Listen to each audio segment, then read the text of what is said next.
What's going on, y'all? It's Kilo, and we are back for another episode of the regular podcast on the regular network.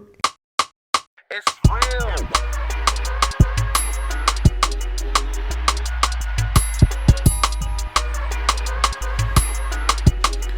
What's going on, y'all? What's going on? As you can see, I put these spectacles back on. It's going to be a great episode. This is one you want to stick around to the end for because we got some craziness going on. And I think y'all would want to hear it. I think y'all are going to want to hear it. How was everybody's week? Everybody's week, y'all was cool? My week was cool. My week was smooth. You know, a lot going on in the news. Of course, we are going to talk about the biggest story in the news. Y'all already know what the story is. Charlie Kirk passing away from a horrific terrorist attack, actually. I call it terrorism. He was shot in the neck. We're going to get to that. But how was everybody's week, man? Please, before you do anything else, make sure you like the video, make sure you subscribe to the channel, make sure you share your thoughts below in the comments section, make sure you share the video, make sure you take clips and screen grabs of it and post it on your social media. If you agree with something or if you disagree with something, just let me know. That's cool. If you get a chance, please do that survey in the description box. I appreciate everybody who has done that survey so far. Y'all are good people. Just a quick recap. So last week we talked about a little high school called Ursuline High School and how they had this massive lawsuit. You know, there was some sexual assault stuff going on, right? Since then, another lawsuit has come out for the same school because one of their football players 2 years ago was harassing a young girl, right? So the school didn't do anything about it. The harassment supposedly lasts for 2 years, and now the family is suing the school for that. And another thing that just came out today, Ursuline High School has actually canceled the rest of the games for their football season. It took them long enough, but they finally did it, right? Because the people that they were playing have been canceling their games just one at a time. So Ursuline just decided, you know what? It's over. Nobody wants to play with us. They just canceled the season on their own. So good. They shouldn't be playing football right now. They need to be figuring out their whole administration and finding a better way to run their school. Okay. That's one update. Another update. So last week we were talking about the Young Thug phone calls that were coming out, right? Soon. So essentially Young Thug did an interview with Big Bank on Perspectives with Bank, right? And great podcast. You know what I'm saying? It's a one-on-one style podcast. Big Bank sits down with a guest, and on this one, he sat down with Young Thug, and the interview was instantly viral, right? There's quotables from the beginning of this interview to the end of this interview. It's just legendary interview. I would consider it legendary. I think Bank did a great job talking to Young Thug. Of course, Young Thug is lying about a bunch of different stuff. It's fine, but it's entertaining. He has some great quotables in there. Whoop-dee-doo is definitely trending right now. People saying it all over. I mean, it's funny. There's some funny parts, but the part that was like the best part, what made Bank so great at what he was doing, is it kind of turned into a therapy session. Young Thug even broke down, shed some tears and all that. Like it turned into a real therapy session. Black men needed to see that because it's a thing where a lot of times some things we never talk about, right? Some things we never talk about at all, either because we don't have anybody to talk to or because we don't feel comfortable talking to the people that we do have that we can talk to, right? We're not comfortable opening up or what they call being vulnerable. We're not comfortable with that, so we end up never speaking about certain stuff. The things we don't speak about are the things that feel the closest to us, that we feel the most deeply about, right? So we heard Thug say stuff in that interview that we never heard him say before, right? And I feel like we kind of got some answers that we didn't have. Essentially, when it came to the phone calls, what he pretty much said was he was in jail, feeling very low about himself. He didn't really think he was coming home. And he was just talking crazy about any and everybody because he was just feeling that low about himself that he had no filter on his mind and he wasn't thinking straight. So he was just letting loose. Anything that came to his head, he was just saying it. That's how he explained it, right? And most people accepted that, right? So that's just a brief, quick wrap up. Something that I wanted to go into as a precursor to our topics today. And I think it's very important, and you will see why. You will find out later in this podcast episode why. So this would be like a 2-part type of thing. Not 2 separate videos, but I'm gonna record some of it tonight and then I'll record the rest tomorrow. But anyway, let me pull up my window for y'all real quick. Okay. So you ever heard somebody say, hey, you can't record me. You're not allowed to record me. I don't give you consent to record me. Here's this thing called one-party consent rule, right? And I'm going to read this to you. And the reason I want people to understand this is because sometimes people will say things and they don't really understand the law. And I want y'all, as people that watch the regular podcast, I want y'all to understand the law and know how you can use the law in your favor when you need to, okay? Especially this law here. For all my people that work in corporate, for all my people that do business dealings and things like that, right? Legal definitions, one-party consent rule. Let's read. Okay.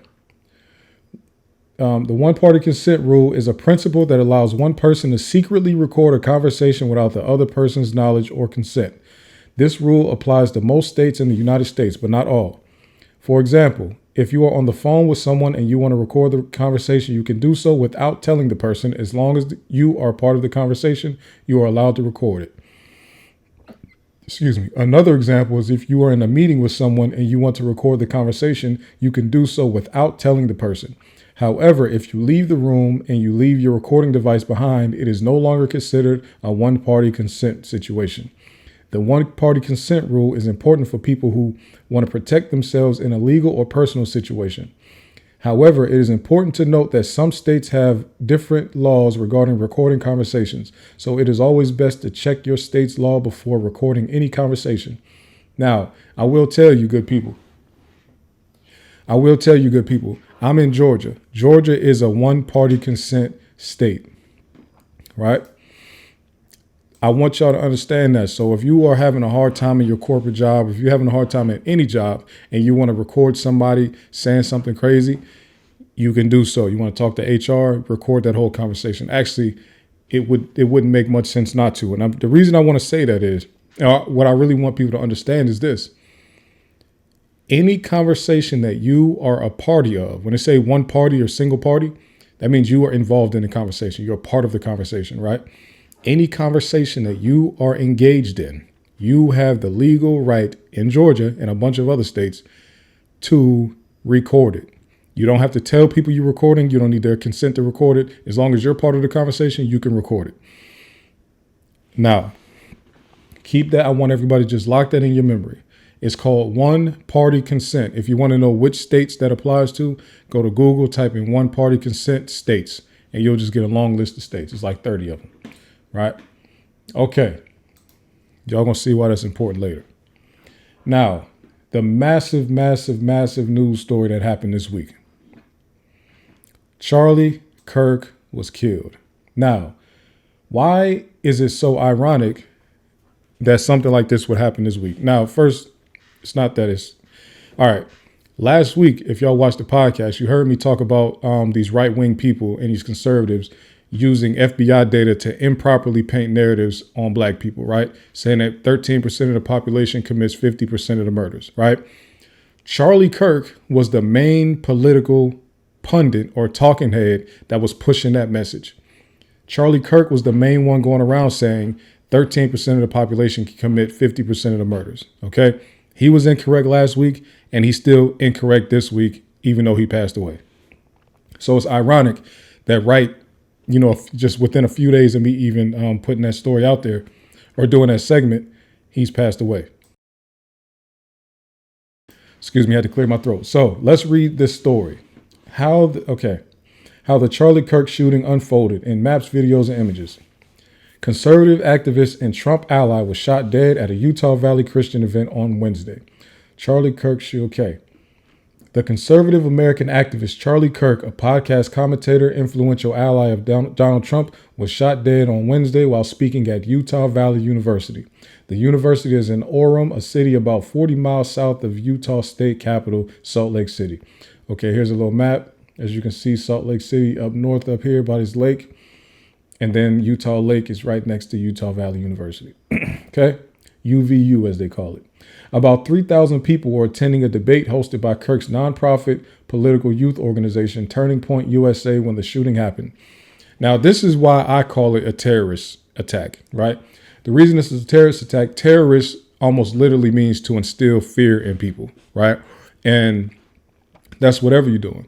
If you walk, like if I walk into a crowd of people and I take a baseball bat and I beat the hell out of one of them, I'm instilling fear or terror in everybody else in that group, and they will be scared going forward. That's just at the foundation, at the root. That's essentially terrorism, right?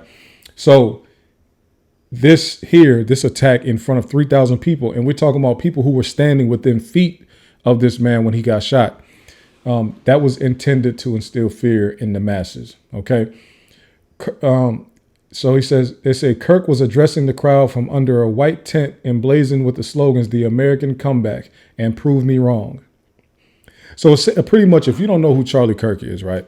Charlie Kirk essentially made his name in having these debates with young people, right? He would go around talking to young people, college kids, late high school kids, pretty much between the ages of 16 and 24. He would debate them on topics that they felt emotionally charged about, mostly trans rights, women's rights, black crime rates, and stuff like that. He would debate young people. What I think, and he was extremely popular on the right wing. My thinking about it, behind it, is he specifically went to young people to debate him, because when younger people get into a debate about a thing that they feel emotionally strong about, they have a hard time debating, remembering their facts. They have a hard time keeping their composure. They get annoyed and they feel they can't keep themselves together in the middle of the debate. So it's easy for them to look flustered, and it's easy for him to look composed, so he looks like he's winning all these debates, regardless of the fact that he used incomplete data or incorrect information all the time, or what some people would call spreading misinformation. Regardless of that fact, he made himself look like he was the well-composed person, so it looked like he was winning these debates, right? So he made a name for himself doing that. So much so that he was actually on tour doing this. It was called the Prove Me Wrong Tour. I'm calling it the Prove Me Wrong Tour. It was kind of like dubbed the Prove Me Wrong Tour. The actual name for it, let me pull up the flyer real quick. The actual name for the tour was the American Comeback Tour. Kind of like a rebranding of Make America Great Again, honestly. Calling it the rebrand. I mean, calling it the... When they call it that, it's essentially saying Make America Great. Let me pull up this, the flyer, though. American Comeback Tour. And this was literally the first stop on this tour. It was supposed to be a 5-city tour. This was announced on August 27th, 2025. So it was a 5-stop tour originally, but it got so popular that they added like 7 more colleges to this tour, right? So it was literally going on a college tour. The Prove Me Wrong, the American Comeback Tour, but the subheading was essentially the Prove Me Wrong thing, right? And Prove Me Wrong is this whole thing he came up with, where it's like, I'm going to say this like hot topic thing, and then you tell me why I'm wrong, even though I'm never going to agree with you, but you tell me why I'm wrong. Okay. So this is the tour that he was on, right? Literally the tour, this date on 9/10, on September 10th, 2025, his event started at 12 p.m. at their time, mountain time, right? He was shot by 12:20. So they didn't even let him speak for 30 minutes before it was curtains. The young boy came through, high-powered rifle, neck shot, right? It was absolutely crazy. I'm never going to play that video on my YouTube channel, but the video is insane to watch. It looks like a movie. It's gory enough to look like a movie. It does not look like any, unless you've seen somebody get shot up close before, it doesn't look like anything that you normally would see when watching, any type of, even we've seen the whole videos with the Trump and all this type of stuff, right? Trump was like hit or grazed or whatever, but you don't get to see that gruesome blood squirting out the side of his neck type of thing. Charlie Kirk got hit in the neck and it was blood squirting out the side of his neck. It was like gushing out. They hit the carotid artery. So it was spewing, right? Like a fountain coming out of my boy's neck. Not my boy. He's not my guy. But it was coming out of dude's neck, right? Let's keep reading. At approximately 12:20 p.m., about 20 minutes after Kirk began speaking, he was shot in the neck. In the preceding moments, he was being questioned by an audience member about gun violence. Now, here's the thing, right? Here's the thing. Some people say, like, literally as he was about to shift, because he was asked a question about mass shootings, right? And his remark was, well, do you want to count gang violence? Right? Immediately when he said gang violence, he got shot immediately right then. Right? So essentially when he says gang violence, he's about to bring up black people that do shootings. That's that. I know gang does not mean black, but that's what he was about to do. That was his leap. Right? So instead of really dealing with mass shootings that happen all the time, and literally while he was being shot in Utah, there was a school shooting in Colorado, just one state over, where 3 people got shot at the same time. So really, he should have just stuck to the question, and it shouldn't have been about bringing up or mentioning gang violence or anything like that. Stick to the convo. The convo is about mass shootings, which are mostly committed by people like the people that shot him. Right? Authorities say a lone perpetrator fired the single shot that struck Kirk. Witness reports and footage placed the shooter on the roof of the low-C building, also on campus about 125 meters away. Okay. So here's the map of the location. So let me make this bigger. Give me a second. Okay. Down here. Oh, you can't see my mouse. Okay. All right. Down here, like you see my mouse here, down here, this is where Charlie Kirk would have been sitting, right? Across the quad, the shooter was on top of this building called the Low-C Center. He was all the way at the top, and he took this direct shot down at this angle, and so essentially, if you see my Twitter, I have been incorrectly interpreting that shot. I initially thought that the shot hit him in the side came from the side of his neck, right? Because of the way his body kind of took the impact, his shirt jumped. It was a high impact round for sure. His shirt jumped and everything, and then he fell to his left, like he fell backwards to his left. So I thought that the shooting came through his right side and went. I thought that was squirting that way, because the shooting the bullet came in and went out that way. That's what I initially thought. So I thought this shooter had to be somewhere far, far away and shoot over buildings and under a tent and all this type of stuff. But once I realized that the shooter was a straight shot from him 125 meters away, which is around 140 yards, 150 yards, something like that. Then I realized, okay, this clearly was somebody that's good at shooting, but he's not like a pro assassin, right? But I just found that part out today. So by the time I realized that this wasn't a pro, they pretty much found him like 30 minutes later, right?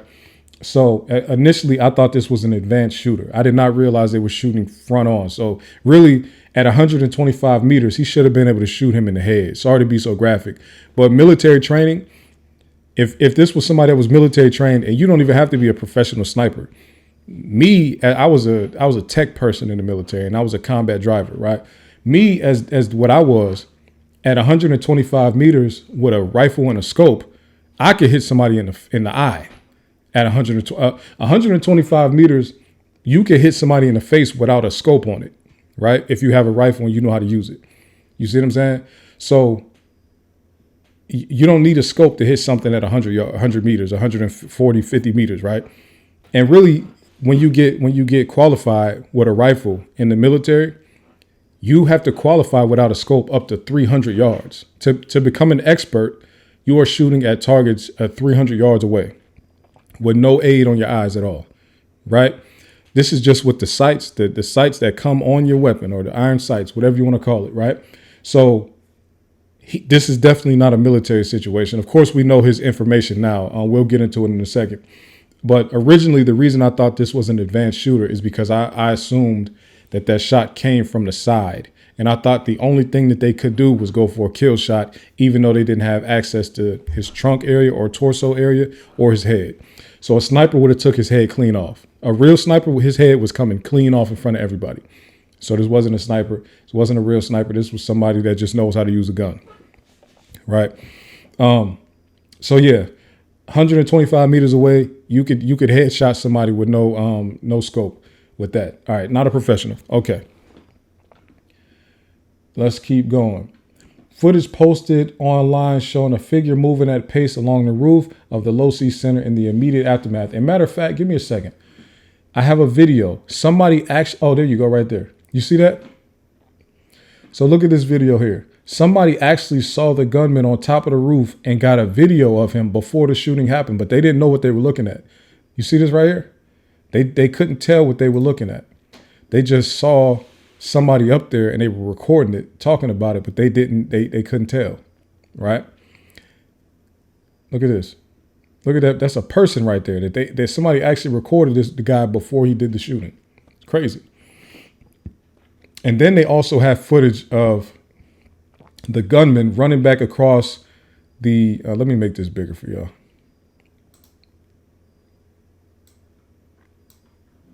They have a video of the gunman jumping off the building he did the shooting on. So he ran across, you see that? And then he's climbing down, literally jumping down off the roof with the bag in hand. Now, here's the interesting part though, right?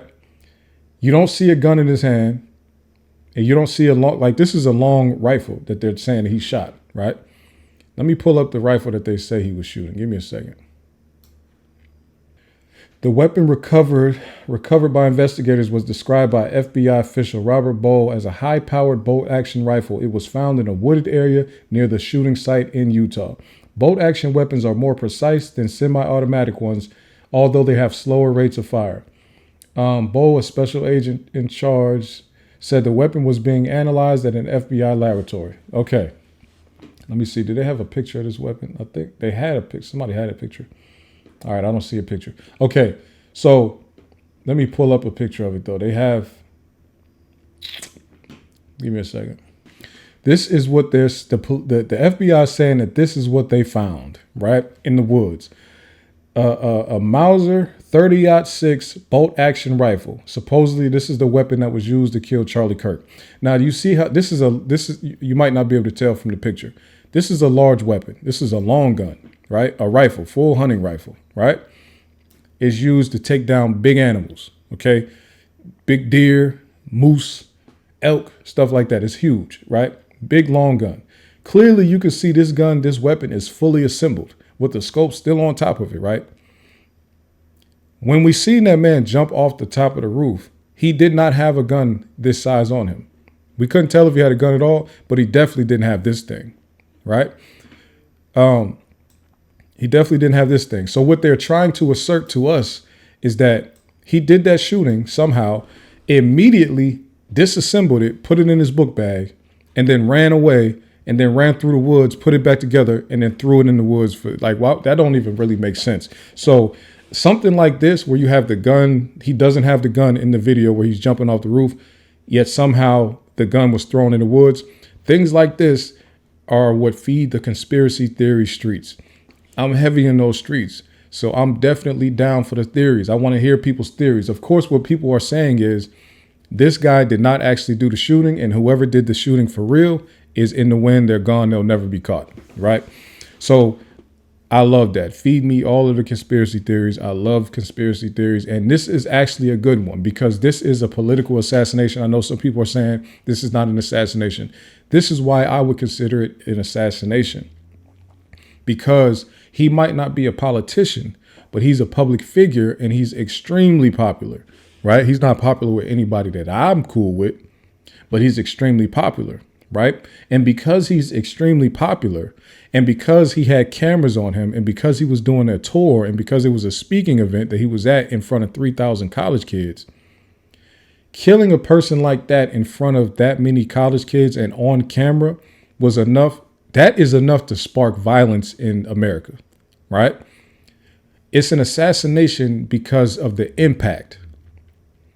Violence in America or racial violence especially, can go up as a result of this person being killed, even though he was killed by another white person. We'll get to that, right? So this is an assassination, if for no other reason but for impact, right?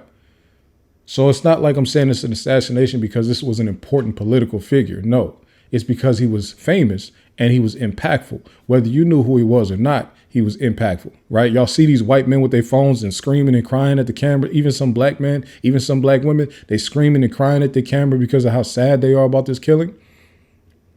This dude was a big deal, even if you didn't know who he was. Half of the country knew who he was, and it's a big thing. That's why it's being covered everywhere. You can't go anywhere without seeing something about this Charlie Kirk shooting. He was a public figure. He was huge in conservative political spaces. Okay. He was friends, you want to call it friends, with the president of the United States, Donald Trump. Donald Trump was live tweeting updates about this man.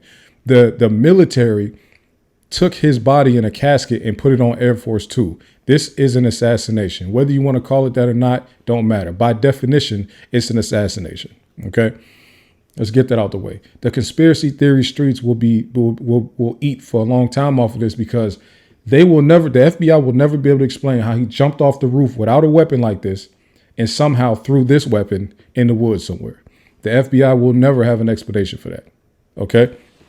So I just want to get it in everybody's head. This is the weapon that they are saying was used to kill Charlie Kirk. High impact rifle, bolt action. For them hunters out there, right? Let me just read this part right here. The weapon was an imported 30-06 caliber Mauser bolt action rifle, which is known as a powerful long-range sniper style gun. Investigators found the gun wrapped in a towel in a wooded area not far from where Kirk was shot, as per New York Post. Right? Okay. Let's get into the person behind the shooting. What we know about Charlie Kirk shooting suspect, Tyler Robinson. Let me pull up his picture. His name is Tyler Robinson. Let me get a good pic of the youngster in all his glory, right? Let's get a picture of the youngster in all his glory, right? Because they keep on showing us these pictures of him in other than jail clothes, all right? They keep showing us him outside of jail. But when you do something like this, I mean, there should be only one way you get shown, right? Is this y'all king right here? I guess this is, they're trying to call him a leftist, but this boy is clearly not that. Well, we're going to get into it though. This is the shooter, Tyler Robinson, okay?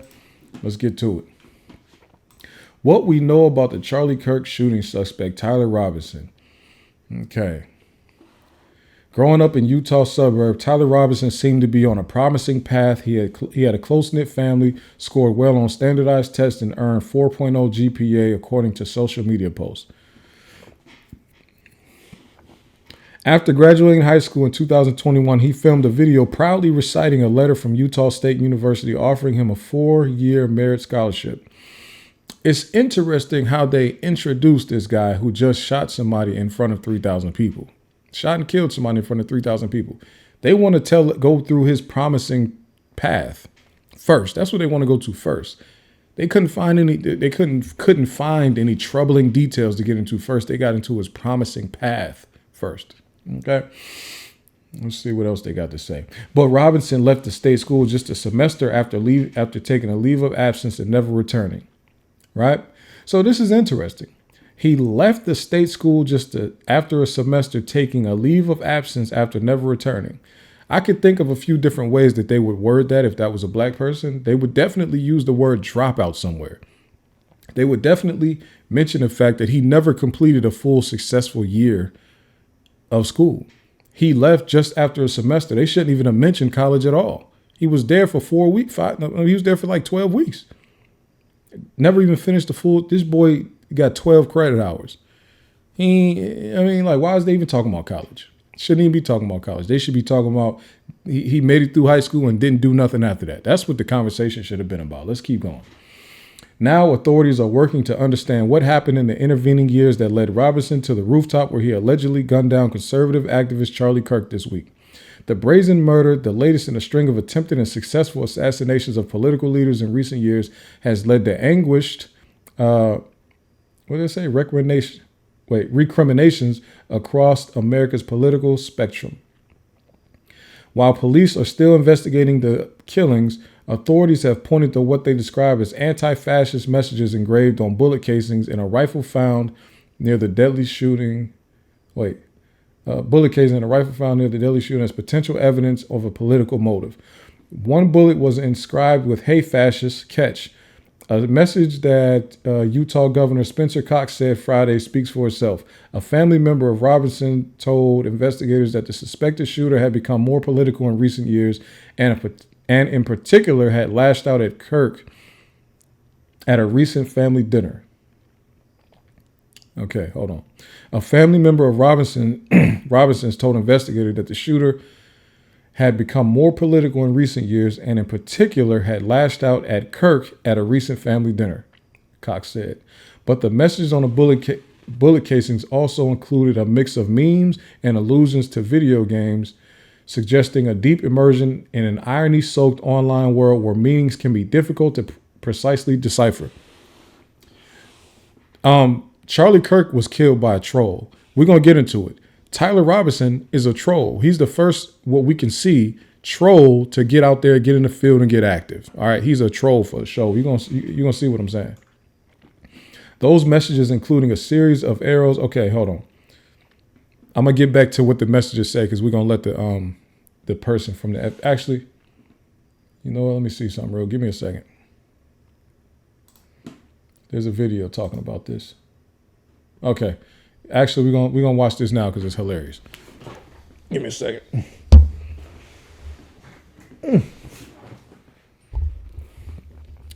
Charlie Kirk was killed by a troll. Watch this, y'all. On casings found with the rifle. Inscriptions on a fired casing read, "Notices, bulges, capital OWO, what's this, question mark." Inscriptions on the 3 unfired casings read, "Hey fascist, exclamation point, catch, exclamation point." Up arrow symbol, right arrow and symbol, and 3 down arrow symbols. A second unfired casing read, "Oh Bella Chow, Bella Chow, Bella Chow, Chow Chow," and a third unfired casing. Oh, listen to this third one. This is how I know he was a troll and he got active. Listen to the last what he wrote on the shell casing. Listen to this last. Listen to the third one. This boy's crazy. And a third unfired casing read, "If you read this, you are gay, LMAO." If you read this, he wrote this on a shell casing. "If you read this, you are gay, laughing my ass off." Who does that? Only a troll would shoot somebody and write that on it. No, he didn't. That wasn't even one of the shell casings that he shot. That was an unspent shell casing. He just wrote it on the bullet and threw it on the ground so that they can find it. These people, I know they're sick about this because he's trolling them. I know they got to be sick about this because the boy's trolling. Let me see something right quick. Hold on. There's a video where the governor, I think it was the governor of Utah. Give me a second, y'all. The governor of Utah had made a disgusting remark. Give me a second. Listen to what this nigga had to say. Okay. Bad stuff. This bad stuff happens. And for 33 hours, I was praying that if this had to happen here, that it wouldn't be one of us. That somebody drove from another state, somebody came from another country. Sadly, that prayer was not answered the way I hoped for. Just because I thought it would make it easier on us if we could just say, "Hey, we don't do that here." And indeed, Utah is a special place. We lead the nation in charitable giving. We lead the nation in service every year. But it did happen here. This had to happen here, that it wouldn't be one of us. This This had to happen here that it wouldn't be one of us. This had to happen here that it wouldn't be one of us. That somebody drove from another state, somebody came from another country. Now, white man, why the hell would somebody come from another state to shoot Charlie Kirk in Utah? Why? Who would do that? It's one of y'all. Yeah, it's one of y'all. What do you mean you was hoping it wasn't? You was praying that it wasn't going to be one of us. You know how racist that sound? You wanted it for 33 hours. You were praying to God that it wasn't one of us. You thought somebody from another state drove there to do this. You thought that somebody from another country flew here and then drove there to do that. Utah is not an interesting enough state for anybody to care to come there to do anything. Anything that happens in y'all state is one of y'all. Okay? He would have been safe had he gone to an HBCU and gave the same speech, because nobody at an HBCU would have done that to him. He would have been safe at Hampton. He would have been safe at Howard. He would have been safe at Fort Valley State University. He would have been safe at Jackson State University, FAMU. He would have been safe at Bethune-Cookman. He could have went to Benedict. He could have went anywhere in the black world and conducted that speech safely, made it home to his wife and 2 kids. He chose your spot, Utah Valley University, in your state. Mr. I was hoping it wasn't going to be one of us. It was one of y'all. A white man. A white Christian man whose dad was a Christian, whose dad was a minister, I think they say. Huh? Raised around all white people. There wasn't no black people out there to corrupt that man. Like y'all like to say, like we the ones pushing the violence. Shot that man in the neck in front of 3,000 people. It was one of y'all. Took him from his family. That was one of y'all. Killed him for his political views. That's y'all playbook right there. You couldn't have thought that was nobody else. We don't do that. Who else does that but y'all? Don't nobody else even do that type of stuff. When any white political pundit or figure is shot, it's because a white person that didn't agree with them shot them. That's how this happened. This is American history. The only reason you thought that somebody came from somewhere else and did this is because you don't know American history. You see Tyler. Look at Tyler's face. He looks the same way all the other shooters and assassinators in American history look. Now, Charlie Kirk might have had an issue with some other people. Let's just say if he stole somebody's wife, or if he stole some money from somebody, or if he tried to sell drugs on somebody else's corner, or if he disrespected somebody's mom or something like that. That's where you run into issues with us. If you found out that Charlie Kirk had took somebody's money or something like that, it could have been something, it could have been somebody outside of the white world. You see what I'm saying? But when it comes to shooting people for political reasons, now that's y'all playbook. That's y'all, you know what I mean? That's y'all favorite pastime right there. One of them. So this is a crazy thing for you to say as a governor. Nobody was coming to do nothing in y'all punk ass state. Don't nobody even want to come there like that. Y'all do have some beautiful mountains, though. I'm not going to hold you. I'm not going to lie. I'm not going to lie about that. The scenery up there does look very nice. Let's get back into the reading, because they're still trying to paint him as some good kid. Quiet all the time. People who knew Robinson described differing memories of his political leanings. An electrician who worked with Robinson on a job just a few weeks ago and asked to not be named, like others who spoke about Robinson due to the sensitivity of the situation, described his colleague as a shy presence who wasn't talkative unless he was spoken to. Robinson didn't really talk political unless someone brought it up, the electrician said, adding that he wasn't too fond of Trump or Charlie Kirk. But several years ago in high school, Robinson, like family, was politically conservative and supported Donald Trump ahead of the 2020 election, one of Robinson's former classmates told CNN.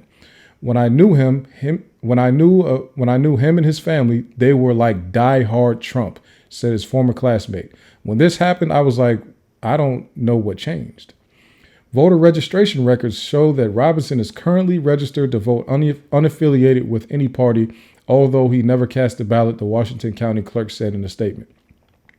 The former classmate described Robinson as being very, very big into gaming and interested in video game design.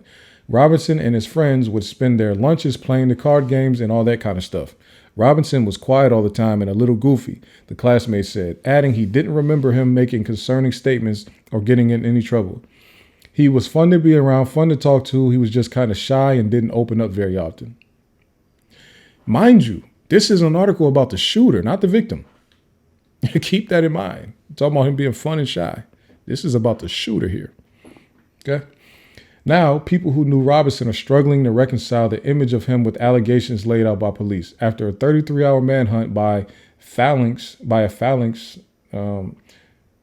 of federal and local officials and pleas to the public for assistance, a law enforcement official told CNN it was Robinson's family that helped arrange his capture after his father recognized him in photos released by the FBI.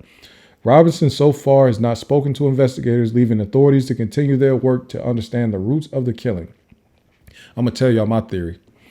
Bullet casings and online memes. Robinson's hometown is a quiet suburb of... Y'all still talking about his great place that he's from and all his upbringing, man? Come on. Robinson's hometown is a quiet suburb of St. George, a city in southwest corner of the state. His parents, who did not respond to requests for comment, are registered Republicans, of course, according to state voter records, and are seen in the community as friendly and helpful neighbors said. Social media photos show the family traveling and enjoying outdoor activities, including some that show Robinson and his brothers handling guns. Other photos suggest Robinson had long been deeply engaged with the online culture. In one Halloween photo, his mother noted that Robinson was dressed as some guy from a meme. Like I said, Charlie Kirk got killed by a troll. Robinson graduated from Pineview High School in St. George in 2021, a spokesperson for the school confirmed. He received a resident presidential scholarship to attend Utah State University, according to a Facebook video his mother posted of him reading a letter about the award. A spokesperson for the university said in a statement Friday that Robinson briefly attended Utah State University for one semester in 2021. He was a pre-engineering major at the university but took a leave of absence after his first semester, the spokesperson said. Robinson then enrolled at Dixie Technical College in St. George, a spokesperson for the college said in a statement. He is currently a third-year student in the electrical apprenticeship program and, according to state records, obtained an apprentice electrician license in 2022. This is also him. The one on the right is from, I guess, the day he did the shooting. If you look at that book bag, though, there's no way that weapon is in that book bag, right? Now, he could have broken it down and it been in there, but he didn't break it. There's no way he broke it down on the way out. Robinson mostly lived in an apartment complex in St. George, most recently lived in an apartment complex in St. George, where one 25-year-old neighbor told CNN that he's spoken with him a handful of times, though didn't recall the alleged gunman having strong views on politics. I thought he was a Republican, but I guess I was wrong about that. No, you were right. He's a Republican. Another neighbor who lived in the complex, who was asked not to be named, described Robinson as a super reclusive and said he rarely saw him outside. The neighbor saw Robinson appeared to have at least one roommate. Robinson's family home was in a neighborhood a 10-minute drive away. Jesse Garcia, who lives a few houses down from Robinson's family, said he seemed like a normal person. Garcia said he would see Robinson around the neighborhood and couldn't recall any warning signs of political violence. How could you? I would have never thought that about him, Garcia said. I don't know if it's Garcia or Garcia. It depends on his background, his ethnic background. Adding, Robinson's arrest has me and my family in complete awe. Cox said that a family member of Robinson had told investigators that at a recent family dinner, Robinson had mentioned Kirk's upcoming event at Utah Valley University, and they talked about why they didn't like him. They didn't like him and the viewpoints that he had, Cox said. The family member also stated Kirk was full of hate and spreading hate.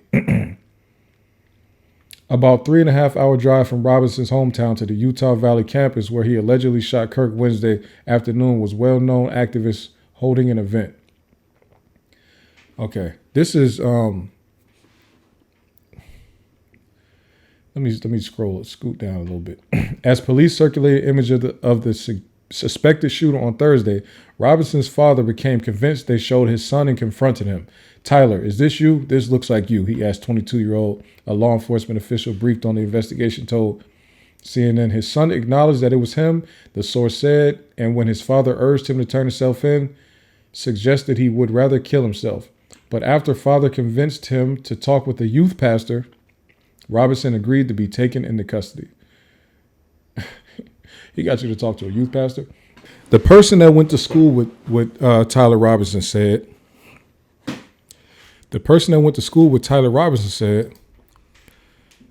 him and his family were diehard Trump fans or Trump supporters. Let me get the exact wording. Give me a second.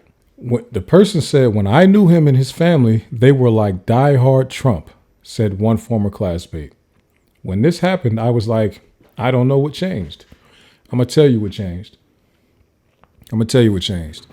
We are looking at Tyler, this guy Tyler right here, Tyler Robinson, is undiagnosed. He is undiagnosed with oppositional defiant disorder. I'm going to diagnose him. Let's get into it. Oppositional defiant disorder. Let's get to it. Overview. Even the best behaved children can be difficult and challenging at times, but oppositional defiant disorder includes a frequent and ongoing pattern of anger, irritability, arguing, and defiance towards parents and other authority figures. ODD also includes being spiteful and seeking revenge, a behavior called vindictiveness. Here's my theory. Tyler's family is extremely conservative, hardcore pro-Trump. Likely, they were arguing at the dinner table a couple weeks ago about Charlie Kirk because his family was in support of Charlie Kirk, hardcore. My theory, Charlie Kirk was killed because of this undiagnosed oppositional defiant disorder having Tyler Robinson. He killed Charlie Kirk because his family loved him. He killed Charlie Kirk because he was that vindictive against his father and what his father and mother supported. He wasn't radicalized enough in the last 2 years. Charlie Kirk hasn't been popular for that long. Tyler Robinson was not radicalized enough in the last couple of years to make him want to go shoot him for his political reasons. He didn't shoot him for his political reasoning or his political leanings. He shot him because of how hardcore his family supported the guy. That's what he didn't like. That's the explanation. Undiagnosed oppositional defiant disorder. Look at the kid. They don't want to talk about him a lot. The reason he was a quiet kid, because he hated his family. That's why he was so quiet all the time. That's why he didn't talk all the time. His family knows what type of kid he is because they dealt with it inside the house. To everybody else, he was reclusive. That's because he hated his family. He was avoidant. That's what he was. He was avoidant. That's what you're not realizing. His attachment type was avoidant. That's how it came off to the outside world. His family knew what was going on with him. That's why immediately when the dad seen the picture, he went straight to his son. Yo, did you do this? Why do you think that a father would come to it? Like, yes, of course the pictures could look like it, but he could have been like, those pictures kind of blurry. I don't know. That's not, my son wouldn't do nothing like that. He didn't think that. He immediately went to his son and said, is this you? Most people would be so blinded by the love they have for their kids, they could never even envision that be their kids, so they wouldn't even ask.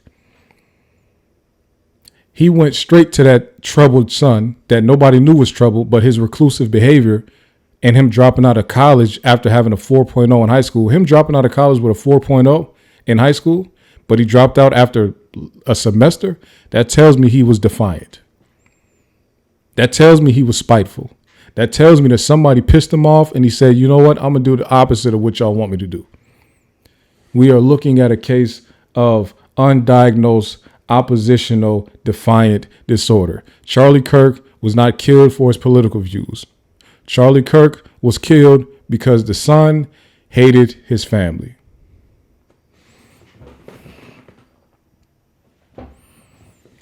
What we doing? If it prove me wrong. Now I'm on a prove me wrong tour. Prove me wrong. Tyler Robinson was not radicalized by the left to do something like this in 2 years. He didn't grow up like that. He grew up Republican. He grew up on that side of the fence. But a person that's defiant would, in a more, if we want to minimize it a little bit, or if we want to look at a lesser example, he's a contrarian. He's a contrarian. He's an extreme contrarian. And we see how far he was willing to go to be other than his family. That's how far he was willing to go. Everybody in his community is probably Republican, probably conservative. That wasn't his problem. He don't like his family. That's Charlie Kirk's issue. Charlie Kirk died because Tyler Robinson hated his family.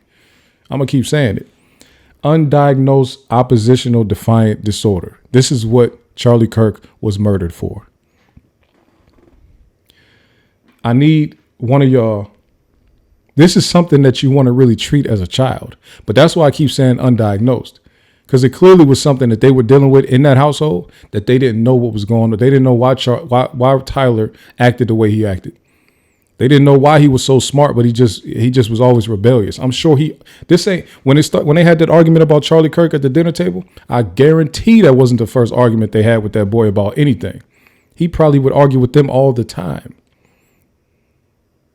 I don't have a lot of information about him. I have enough information just from reading through the things to put that together.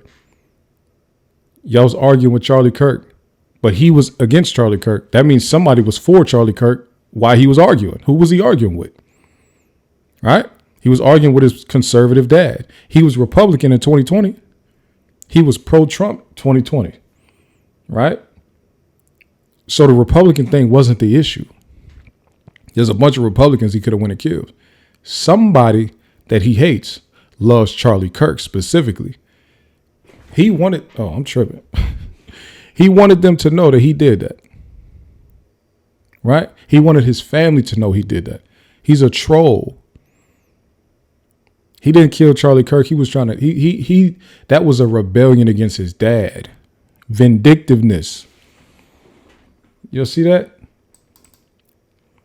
His issue wasn't with Kirk. His issue was with Pops. Undiagnosed oppositional defiant disorder. Y'all look it up. Symptoms. Sometimes it's difficult to recognize the difference between a strong-willed or emotional child and one with oppositional defiant disorder. It's common for children to show oppositional behavior at certain stages of development. Symptoms of ODD generally begin during preschool years. Sometimes ODD may develop later, but almost always before the early teens. Oppositional and defiant behaviors are frequent and ongoing. They cause severe problems with relationships, social activities, school, and work for both the child and the family. Why y'all think he spent so much time on video games as a kid? Escapism. He didn't like his family. So when everybody that sees him outside, they just say he's quiet. We don't know. I mean, he was quiet. He didn't seem like that type of guy to me. That's because nobody knew him. His mom and dad knew what was going on, though. Guarantee it. They'll never tell us. They'll never tell the world. They didn't even do any interviews with the FBI. Right? They'll never tell the world. But they know what the hell was going on up in that house. And they know that he was a troubled kid because of how he used to be with them. Right? Shout out to him for being able to keep it together long enough to get a 4.0 in high school and all that type of stuff. But you don't go pre-engineering coming off a 4.0. You got the president's scholarship and all that to Utah State. And then you drop out after 16 weeks. Something about that. He was defying somebody. He was being defiant. He was dropping out despite somebody. He was being vindictive. This is undiagnosed oppositional defiant disorder. Emotional and behavioral symptoms of ODD generally last at least 6 months. They include angry and irritable mood, argumentative and defiant behavior, and hurtful and revengeful behavior. Angry and irritable mood. Often and easily loses temper. Is frequently touchy and easily annoyed by others. Is often angry and resentful. Let me tell you something about this. Generally speaking, people who have political views either way, but they never talk, it's normally because they know if they start talking, they're going to start arguing with the people that are around them because they don't agree with you. If they agree with the people around them, they would engage in the conversation. They don't agree with you. That's why they're not talking to you. And they know I don't even want to get into it with you, so I'm just going to be quiet. I'm going to just shut up. right? He would lose his temper. He probably was going home cussing everybody out every day. Argumentative and defiant behavior. Often argues with adults or people in authority. Often actively defies or refuses to follow adults' requests or rules. Often annoys or upsets people on purpose. Often blames others for their own mistake or behavior. This is why he killed Charlie Kirk. Often annoys or upsets people on purpose. He didn't try to wear a disguise to do that killing. He wanted somebody to know that it was him that did it. The only people that identified him was his parents. He wanted them to know. He did it because of them, on purpose.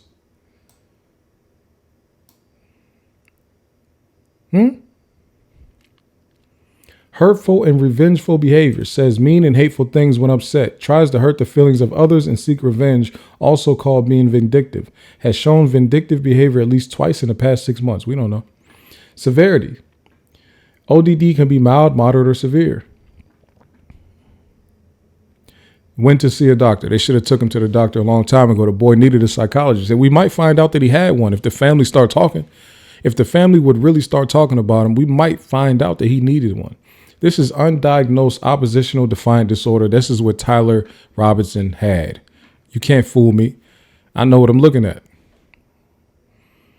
I know what I'm looking at. You heard it here first. This is why Charlie Kirk was killed. Let me take a drink of water. You heard it here first. This is why Charlie Kirk was killed by Tyler Robinson. He hated his family. You know, they talk about these living room kids versus these bedroom kids. We're looking at what happens with a bedroom kid that has undiagnosed ODD. That's what's going on here. You heard of OCD? Well, this is oppositional defiant disorder. I want everybody to look it up, learn it, recognize it. When you have a kid that has similar behaviors and patterns, don't just hide it. Don't look the other way because your child is also very intelligent. Don't do that. Get them the help that they need so that they don't grow up to try to kill somebody that you love, that you know, like a famous person that you have an affinity for. You understand? Get them some help. Get them some treatment. Undiagnosed oppositional defiant disorder. Charlie Kirk was not killed for his political leanings.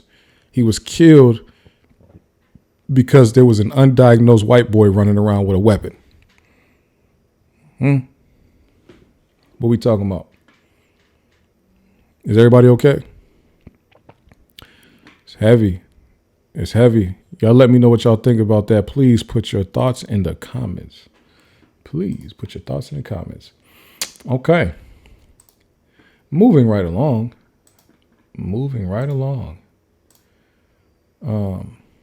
Now, moving right along.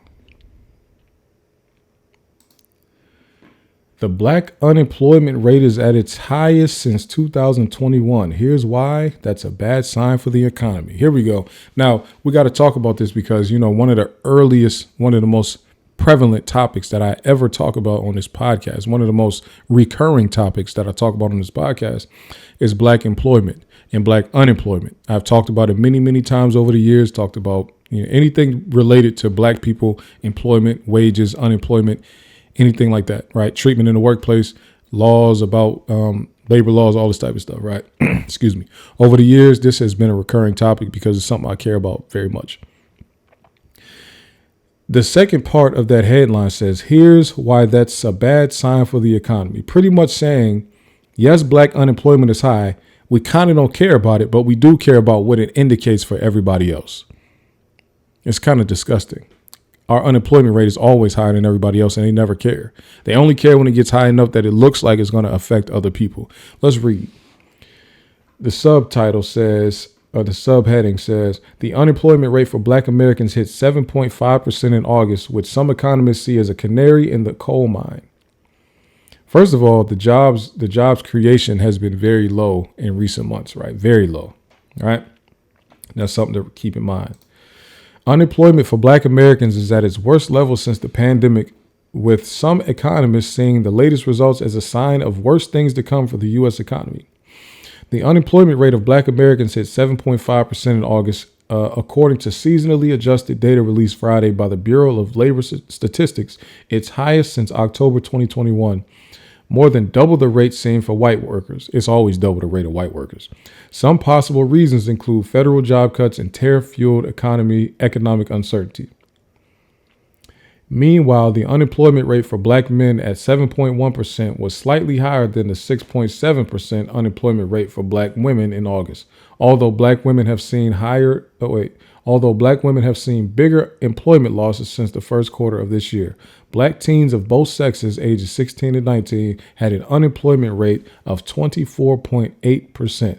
So black teens actually have the highest unemployment rate of all people. In any other group you compare them to, black teens have the highest. It's always the highest though, because a lot of teens just fill out a whole bunch of applications and they can't find anything.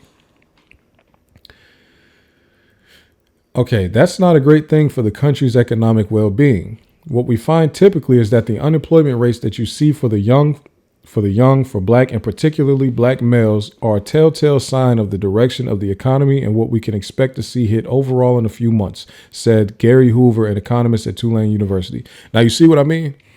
The fact that our unemployment rate is always higher than everybody else's, they don't really care about that. It's just when it starts to go up, they care about how it will see the economy move in the next couple months for everybody else. Sick.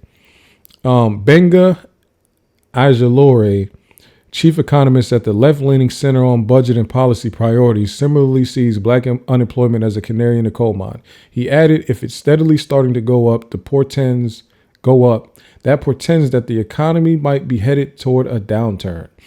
Tough market. The country's broader unemployment rate had been hovering between 4 and 4.2% since May 2024, only to crack out of that narrow band and hit 4.3% in August's bruising jobs report, which showed the U.S. economy added just 22,000 jobs that month.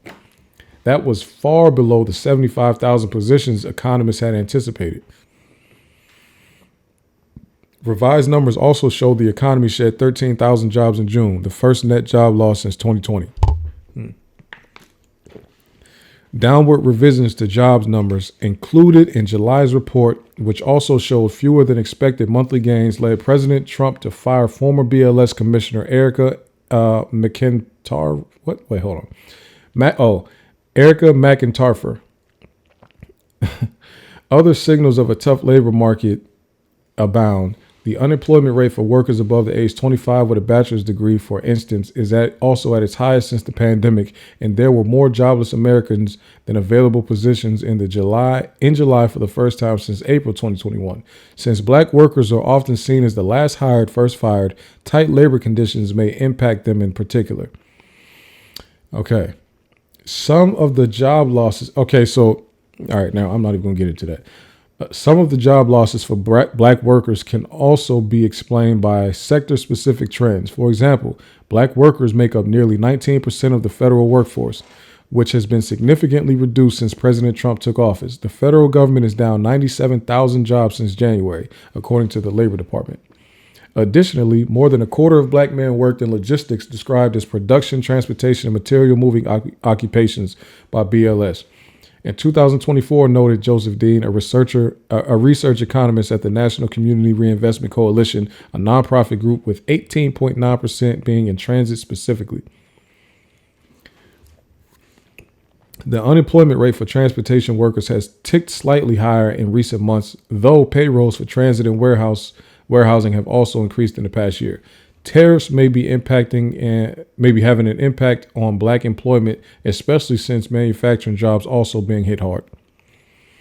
Across the board, you're seeing industries that employ large amounts of black people either stagnant or in decline, Dean said. History repeats. Black workers have historically faced higher unemployment rates than other racial groups due to structural inequities in the labor market. Their unemployment rates rose past 16% in 2010 in the aftermath of the Great Recession and took years to recover to a record low of 5.3% in 2019. It's funny that 5.3 is the record low for us. Meanwhile, white people are regularly in the 3%. You know what I'm saying? We're talking about rates here. We're talking about unemployment rate. We're not talking about total numbers. So the fact that they just keep us around 6 to 7% unemployment is just kind of crazy. And I say they as in the employers, because why are they not? You know what I mean? Black unemployment surged yet again during the pandemic before dropping to a record low of 4.8% in April 2023. Even though black unemployment rate was at its best, it was still nearly twice that of whites. That's what I'm trying to tell y'all. But the recovery from the pandemic was uniquely fast. Valerie Wilson, a labor economist and the director of the program on race, ethnicity, and the economy at the left-leaning Economic Policy Institute, said, there was also a robust policy response at the time to address Americans who were struggling and out of work. This time, the circumstances feel more certain. It's difficult to predict whether we can recover quickly, Wilson said. That will depend on how quickly Congress moves to counteract the recession. Here's the thing. Here's the trick, right? This is the trick. Okay, so around 2010, our unemployment rate was above 16%, right? And it took years to recover. We got to a record low of 5.3%. Black unemployment surged yet again in the pandemic, okay? And then they got it down to 4.8% in 2023 April, right? The way that they got black unemployment rate to go down so fast and to a record low, the temp job space, that's how they did it. Temp agencies is how they did that, right? The reason unemployment is going up right now, a lot of those contracts that people had, those temp agency contracts that they had, are expiring and people are not being brought back on. People are going from temp job to temp. Like, so for a couple of years there after the pandemic, people would go from temp job to temp job to temp job to temp job, right? Every 6 months, every 6 to 12 months, people were switching jobs. Now, these temp agencies are not getting people as many jobs as they used to. Some not getting any jobs at all, right? So now, because Trump is back in office, and I'm assuming that he's not pushing big in the temp agency space or jobs that hire a lot in temp agency space, because he's not pushing that like Biden did, like Obama did. Unemployment rate is going up, and it's going to keep on going up because a lot of people are they're coming out of those contracts and they're having nowhere else to go because these companies ain't really hiring. Like, they posting a bunch of jobs, but they're not hiring at the rate that they're posting, right? So that's just a beware type of situation. I want all my people to make sure you're paying attention to this economy and this jobs market because it's rough and it's rugged. And do not quit your job. I've been told people this 2022 on the podcast. I said, hey, don't quit your job right now thinking you can keep on job hopping and look what's going on. Look at what's happening. It's sad to see, man. Sad to see. Sad stuff. Sad stuff. Give me a second here. Y'all let me know what y'all think about that, though. You know what I'm saying? I think it's tough. I think it's tough, man. Okay, so there's a thing, right? And this kind of goes into a little bit like Tyler Robinson incident and his upbringing and all this type of stuff, but it goes into everybody's upbringing, right? Everybody has what is called an attachment style, right? And I wanted to talk about this because this kind of goes into some things with me personally, right? Everybody has an attachment style, right? So a man named I think his name is James Bowlby. Give me a second. Let me find his name real quick. Oh, John Bowlby, right? John Bowlby came up with what's called attachment theory in psychology, right? That was his invention. Let's read a little bit about the background. I want everybody. All right. So look, this is the direction that we're going, right? We're going human interaction direction. We're going how humans learn to interact with people and the world by first interacting with their parents, especially their mother, while they're infants. Okay, so that's the direction that we're going. If this is not a topic you care about, I still suggest you stick around because we got a bombshell coming in this topic. Okay, let's read. During the 1930s, Bowlby was a psychiatrist at a child guidance clinic in London, treating numerous emotionally troubled children. His experiences there underscore the significance of a child's relationship with their mother in shaping their social, emotional, and cognitive development. It molded his understanding of the connection between early separations from the mother and subsequent maladjustment, leading him to develop his attachment theory. Historically, attachment theory represented a significant shift from earlier psychological perspectives, notably Freudian and behaviorist theories. Prior to Bowlby's contributions, these approaches largely explained attachment through feeding, the idea popularly known as cupboard love theory. Bowlby challenged this view by demonstrating that attachment arises primarily from a child's need for comfort and security rather than merely physical nourishment. His observations highlighted that children experience profound separation anxiety even when their physical needs are adequately met. The attachment bond isn't coincidental. Its primary purpose is to ensure the survival of the vulnerable infant, requiring a constant presence of a caregiver. Viewed from this lens, attachment emerges as an evolutionary concept. The behavior of seeking proximity is universally observed across cultures. Okay, what's going on here? Okay. Bowlby, 1988, contended that the drive for proximity arises from an interconnected set of behavior systems that collectively shape behavior. These include the attachment, caregiving, and exploratory behavior systems. So here's the circle of security. Oh, it's hard to see this. Damn. Okay. The circle of security. Here you go. Right. So you have the child. You know what I'm saying? Here's the child's parent. Right. The child goes out, you know what I'm saying? Their parent is watching over them. They see this scary thing that happens. That's like a thunderstorm. And then the child comes back to their parent looking for that safe haven, right? So this is the caregiving system. This is how it's supposed to be. Child goes out to explore the world. They run into some type of danger, and then they run back to their safe haven or their parent to be cared for and comforted, right? This is how the normal cycle goes, okay? Attachment behavioral system.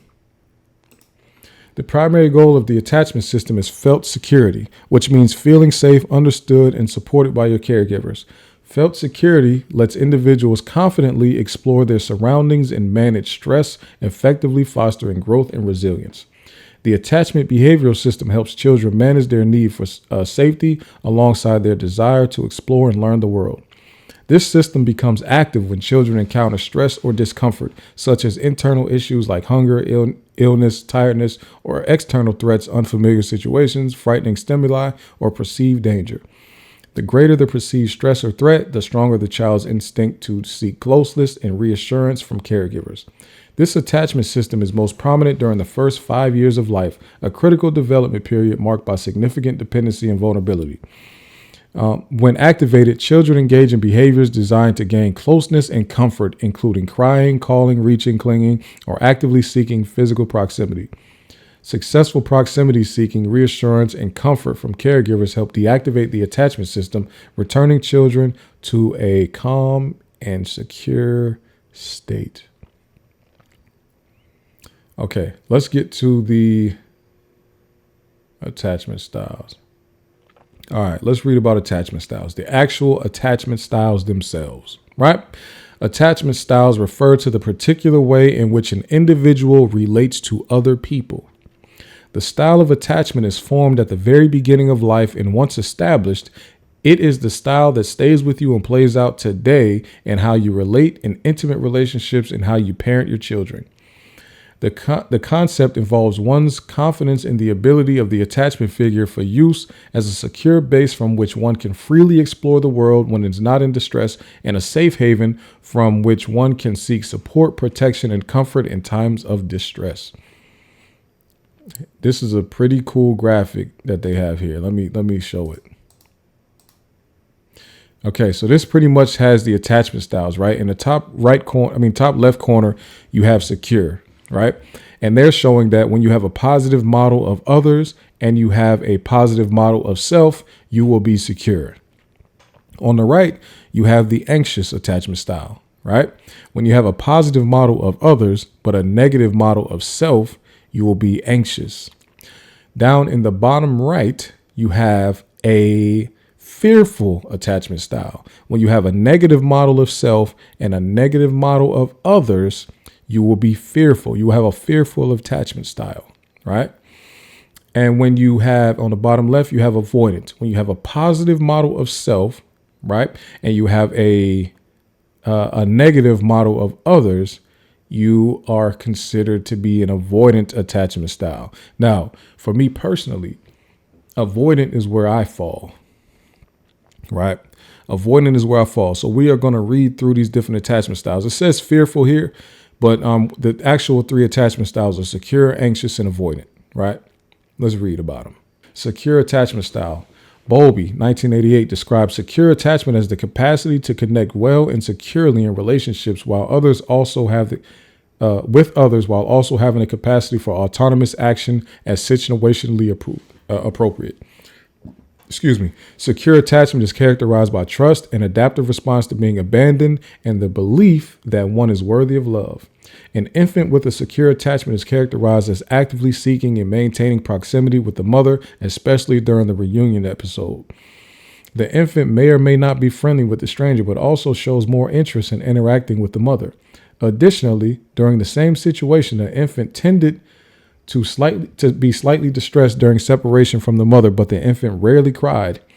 Ainsworth and colleagues interpreted infants who securely attached to their mothers showed less anxiousness and more positive attitudes toward the relationship, and were likely because they believed in their mother's responsiveness towards their needs. Anxious, or what they are calling ambivalent attachment. Anxious attachment, also called ambivalent, relationships are characterized by a concern that others will not reciprocate one's desire for intimacy. This is caused when an infant learns that the caregiver or parent is unreliable and does not consistently provide responsive care toward their needs. An anxiously attached infant is characterized as being somewhat ambivalent and resistant to the mother. The infant often demonstrated signs of resisting interactions with the mother, especially during the strained situation reunion episode. However, once contact with the mother was gained, the infant was also showed strong intentions to maintain such contact. Overall, ambivalent infants often displayed maladaptive behaviors throughout the strained situation. Ainsworth and colleagues found ambivalent infants to be anxious and unconfident about their mother's responsiveness, and their mothers were observed to lack their fine sense of timing in responding to the infant's needs. As a result, those with an anxious, preoccupied attachment style are overly concerned with the uncertainty of a relationship. They hold a negative working model of self and positive working model of others. Okay. If this is too deep, please stop it, rewind it, listen again, or you can pull this up also on your own at simplypsychology.org/attachment.html if you need all that, right? Pull this up yourself and read it along with me because we're going somewhere with this. Excuse me. Avoidant attachment. Let's get to it. Avoidant attachment. Children with avoidant attachment styles tend to avoid interaction with the caregiver and show no distress during separation. This may be because the parent has ignored attempts to be intimate, and the child may internalize the belief that they cannot depend on this or any other relationship. An infant with an avoidant attachment was characterized as displaying little to no tendency to seek proximity with the mother. The infant also often showed no distress during separation from the mother, interacted with the stranger similarly to how he or she would interact with the mother, and showed slight signs of avoidance, turning away, avoiding eye contact, etc. when reunited with the mother. Ainsworth and colleagues interpreted infants' avoidant behaviors as defensive mechanisms against the mother's own rejecting behaviors, such as being uncomfortable with physical contact or being more easily angered by the infants. Okay, they do have a different, disorganized attachment or fearful. This is another one. This is one you don't really hear about that much, so I'm not even going to get into it. Okay, so now we have read these and we've read how people get to these points, right? It usually has to do with the way that a child has interacted with their parents very early in life, right? And it's looking at So essentially, you're navigating the world as a very young person, toddler, infant, young child. And when something goes, or when you feel uncomfortable, when you feel the most uncomfortable, what was the response like from the parental figures, from the guidance figures, from your parents, right? What type of response did you get? If that response was positive and they reassured you and they were there in a timely manner, quick enough to where you felt comfortable quickly, you will likely become a secure person later in life. And it's not just a one-time thing. This is just how you daily life. What was it like daily for you, right? On average, how was it? Okay. If you were in a situation where you felt uncomfortable and you reached out to your parents and they may have been around, but you didn't really trust that they would be around all the time, you will more so develop that anxious style. Okay. Let's say you were in this uncomfortable situation and you felt uncomfortable and you were looking for a parent for guidance and all that. And then in the moment of looking for their guidance, they rejected you and you felt that rejection. Then you go the avoidant route, right? So that's why I said that's where I fall. I fall the avoidant route. Okay. Now let's look at how this impacts adults in adult relationships, adult romantic relationships, also very important. This is another source, okay? This is psychology.illinois.edu, okay? Well, this is coursework, look like. Although Bowlby was primarily focused on understanding the nature of the infant caregiver relationship, he believed that attachment characterized human experience from the cradle to the grave. It was not until the mid-'80s, however, that researchers began to take seriously the possibility that attachment processes may play out in adulthood. Hazen and Shaver in 1987 were two of the first researchers to explore Bowlby's ideas in the context of romantic relationships. According to Hazen and Shaver, the emotional bond that develops between adult romantic partners is partly a function of the same motivational system, the attachment behavioral system. That gives rise to the emotional bond between infants and caregivers. Hazen and Schaefer noted that the relationship between infants and caregivers and the relationship between adult romantic partners share the following features. Both feel safe when they are nearby and responsive. Both engage in close, intimate bodily contact. Both feel insecure when the other is inaccessible. Both share discoveries with one another. Both play with one another's facial features. And both engage in baby talk. On the basis of these parallels, Hazen and Schaefer argue that the adult romantic relationships, like infant caregiver relationships, are attachments and that romantic love is a property of the attachment behavior system, as well as the motivational systems that give rise to caregiving and sexuality. Okay. The implications of adult attachment theory. The idea that romantic relationships may be attachment relationships has had a profound influence on modern research on close relationships. There are at least three clinical implications of this idea. First, if adult romantic relationships are attachment relationships, then they should observe the same kind of individual differences in adult relationships that Ainsworth observed in infant caregiver relationships. We may expect adults, for example, to be secure in their relationships, to feel confident that their partners will be there for them when they're needed, open to depending on others, and having others depend on them. We should expect other adults, in contrast, to be insecure in their relationships. For example, some insecure adults may be anxious resistant. They worry that others may not love them completely and easily frustrated or angered when the attachment needs go unmet. Others may be avoidant. They may appear to not care too much about those close relationships and may prefer not to be too dependent upon other people or to have others be too dependent on them. Now, this is where we get into what I'm leaning into, right? Because I look at myself and I'm like, and I want to talk about this because I want to help people understand that you got to look for yourself when you get into these reading about psychology and stuff like this. Find where you fit in there, because you need, you know what I'm saying? You got to understand yourself better than anything. And I've been in therapy the last couple months now, right? So I'm really trying to dive in and really figure out what's going on with me and how I can figure relationships out better and stuff like that, and romantic relationships, stuff like that. I want to be better at that. Not even just that, socializing. You understand? Because I used to be a lot better, but things happened over the years, and it's just fallen off of me. So when I look at the avoidance style, you got to look at where it came from, right?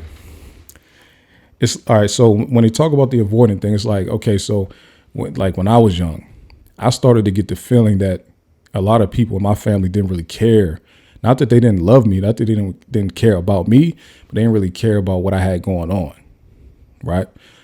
With everybody seemed like they was just doing their own thing, right? So I started to, I'm going out into the world. When I run into like a dangerous situation or something like that, I don't feel like I have somebody I can lean back on that could come help me, right?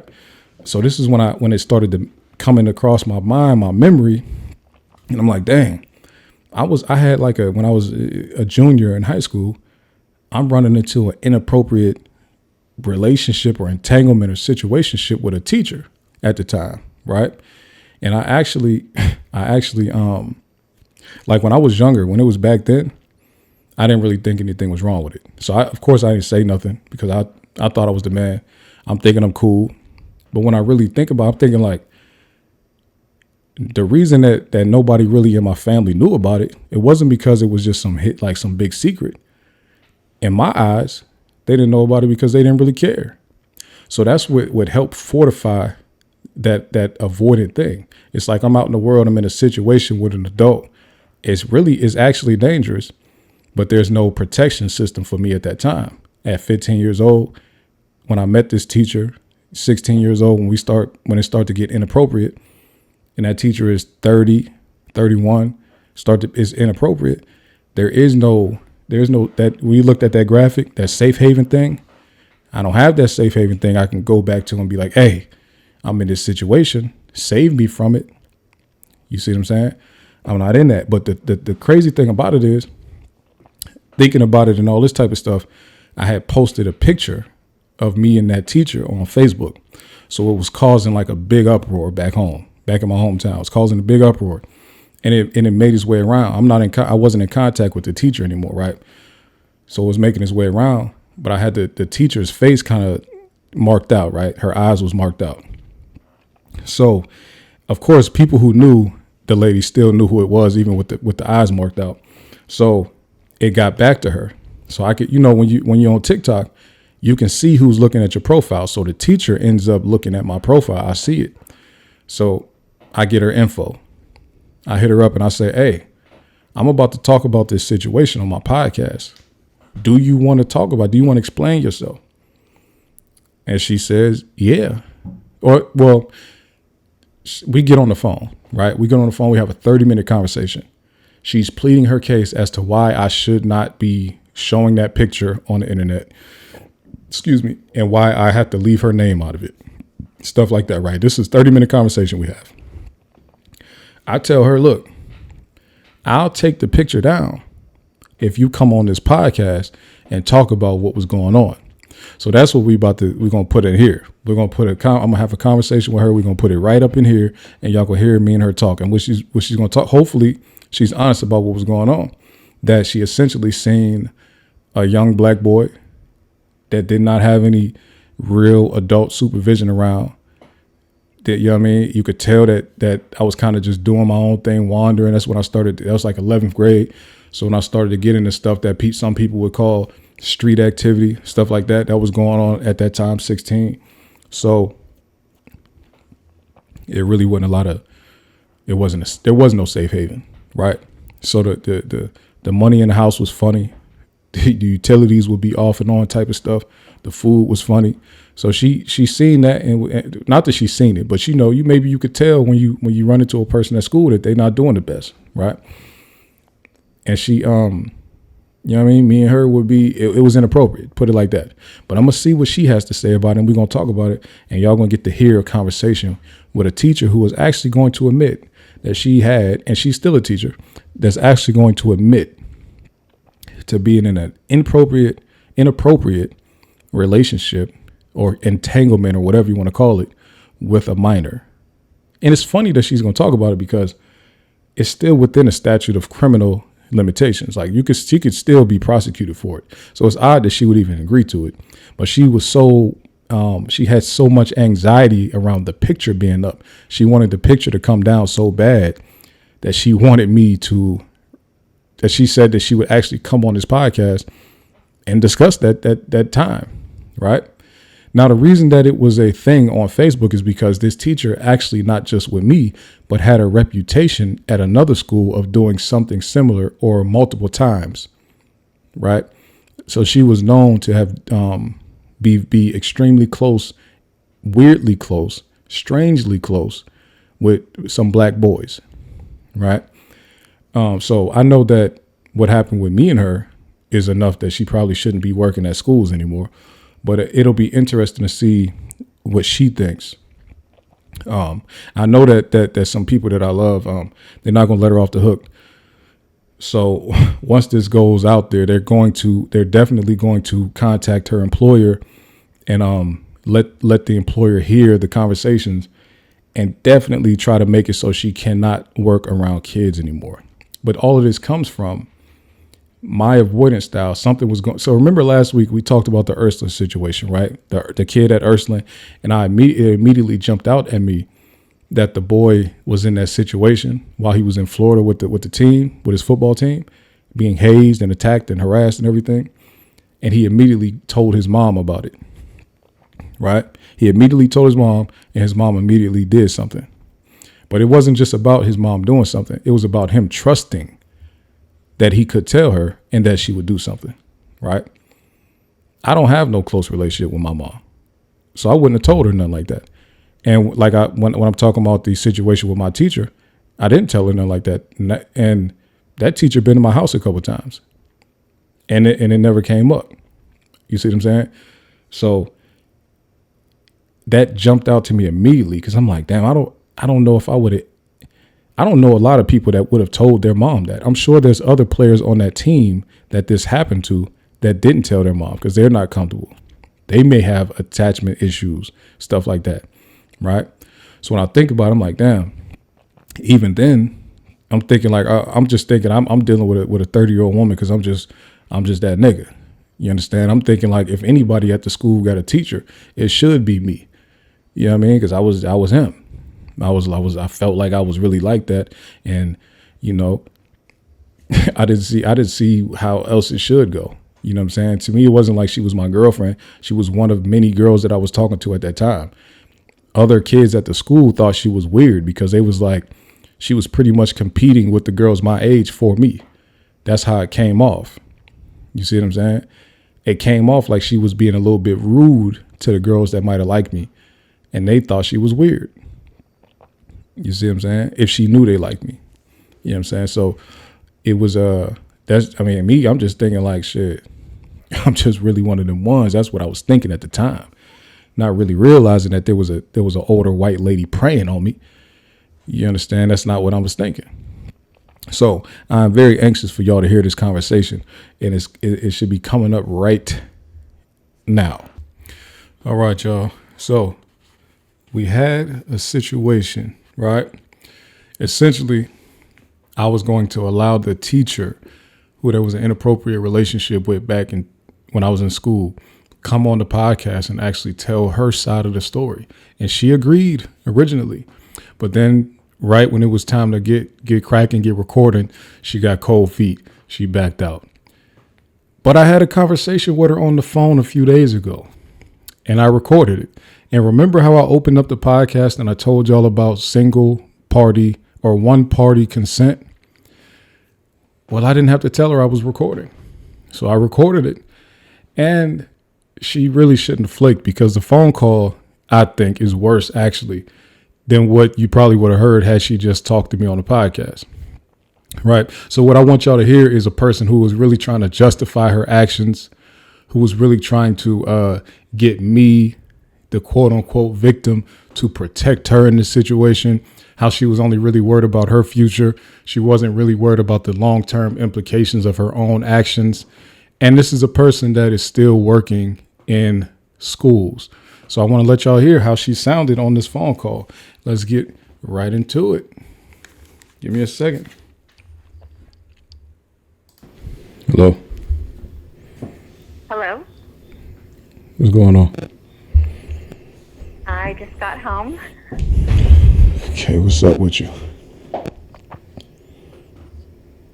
What do you mean? Okay, this is a person I haven't talked to since like like especially in like voice talk to him, since like 2008. So, you know, she had to get an update on the vernacular, I guess. I'm saying, what's up? I'm good. How are you? I'm cool. So I won't even waste time. You saw my Facebook post, right? I did. Okay. I noticed that you went to my TikTok, so I said, you know what, let me just go ahead and reach out just to,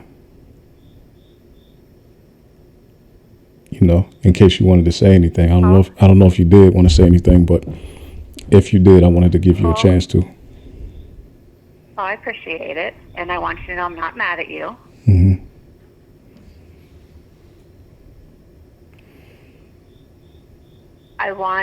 There's no excuse. But I want you to understand, I was in my 20s. I had called off my wedding with 5 months till my wedding. My fiance, he cheated on me. He then physically assaulted me. And then he stole thousands of dollars. Mm-hmm. Right off the bat, trying to justify, first of all, saying I was in my 20s. Okay, I was in my 20s. Some of y'all been in y'all 20s before, right?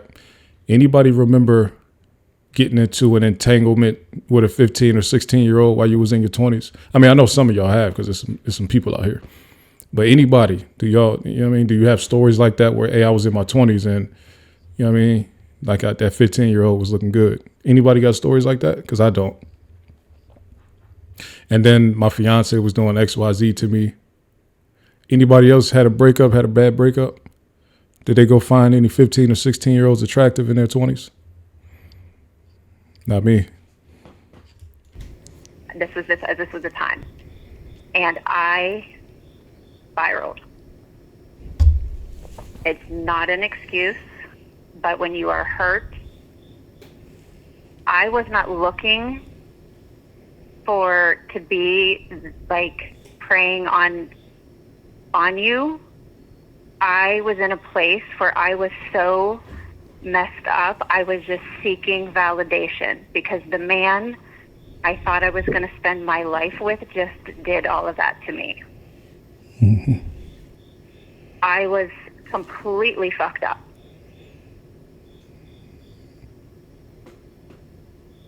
And it's, again, I have hated myself. I have been disgusted with myself. I went to therapy and then dedicated my life to being the best person I could be. Mm.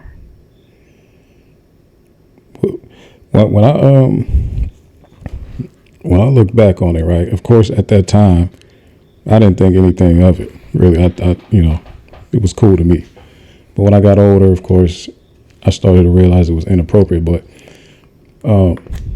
like, how would you even describe what was happening? Okay, real quick. Now, when I look back, I didn't think anything of it, right? Not when I look back, but in the moment, back in those days, I didn't think anything of it, right? Essentially, in my head, I was talking to a lot of girls. She was just one of them, right? I wasn't looking at it like, oh, this older lady, I shouldn't be dealing with her. It was just, she was just one of the people. You know what I mean? It meant it was nothing extra or special or nothing like that. I really sometimes even wasn't even thinking about it. It just, you know, the more you get into therapy, the more these things start to resurface. Like, oh, there's a power dynamic there that kind of puts me in a victim position, right? And again, this is not for me, you know what I'm saying? Even though she's well within the statute to be criminally punished for this, that's not the route I'm going for. The route I'm going is for people who listen to this podcast to please make sure that you are paying attention to your children. Make sure you are paying attention in a way that you can understand and save them from things like this, right? Even though I didn't think anything was wrong at that time, this is still a situation you wouldn't want your kids to be in, right? What do you mean? How do you describe it? Are you like, this is because you said it has something to do with your fiance doing these things to you. So were you like, Well, it was my mental health. You know what I mean? Like, that put me in a place of not being myself. okay, You know what I mean? Like, hurt people seek validation. yeah. So I was like validated something for you. Say what? Like I validated something for you. It was probably, you know what I mean? Probably, I think it was just attention. Mm-hmm. Okay. Once again, she sought validation from a minor, a kid, right? And I'm going to tell anybody will talk to you and tell you if they've been in a relationship with me, entangled with me, situationship with me, one of my bigger flaws is my ability to give that type of attention that a lot of women need. Okay. And I don't hide that. That's a flaw of mine. Okay. I understand that because of my attachment style being avoidant, I'm not the best with giving people attention and validation and stuff like that. Right. I'm very, you know what I'm saying, reserved to myself. I don't express emotion a lot. So this idea that I was giving some type of attention or validation to fill a void that from an ex-fiance, not possible. It's not me. That ain't been me. Anybody that dealt with me will tell you that. Yeah. You know, like, go ahead. And by the way, the reason why I'm having a conversation with her the way I am is because I'm giving her space and allowing her to do most of the talking as much as I can, right? And trying to let her get her story out, really, because at this point in the conversation, we had not brought up coming on the podcast, right? So at this point, I'm just letting her tell her story. You see what I'm saying? The podcast thing was just kind of like a negotiation tactic. She kind of wanted me to take down my picture. So she said she'd come on a podcast. You know what I'm saying? No, I get that. I get that. Well, I'm not saying I get it, but You. I've done nothing since then. Not a single inappropriateness since then. Yeah. Because, like I said, that's not me. That's not who I am. Mm-hmm. That was a year and a half of my life that was absolute hell. Yeah. When did you meet me in the midst of all of that? I mean, where were you at in the engagement? Was it over already when you met me? Oh, yeah. Like, this was the fallout. Oh, okay. You know what I mean? It was, like I said, I thought I was going to spend my life with him. Like, I'm sure at your age you've been in a serious relationship that affected you. Mm-hmm. That was my 20s. You're stupid in your 20s. Mm-hmm. I was naive.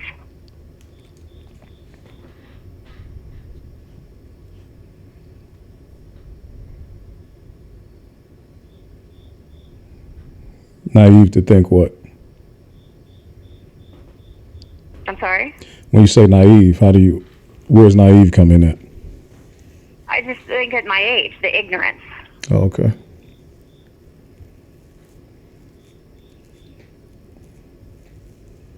Yeah.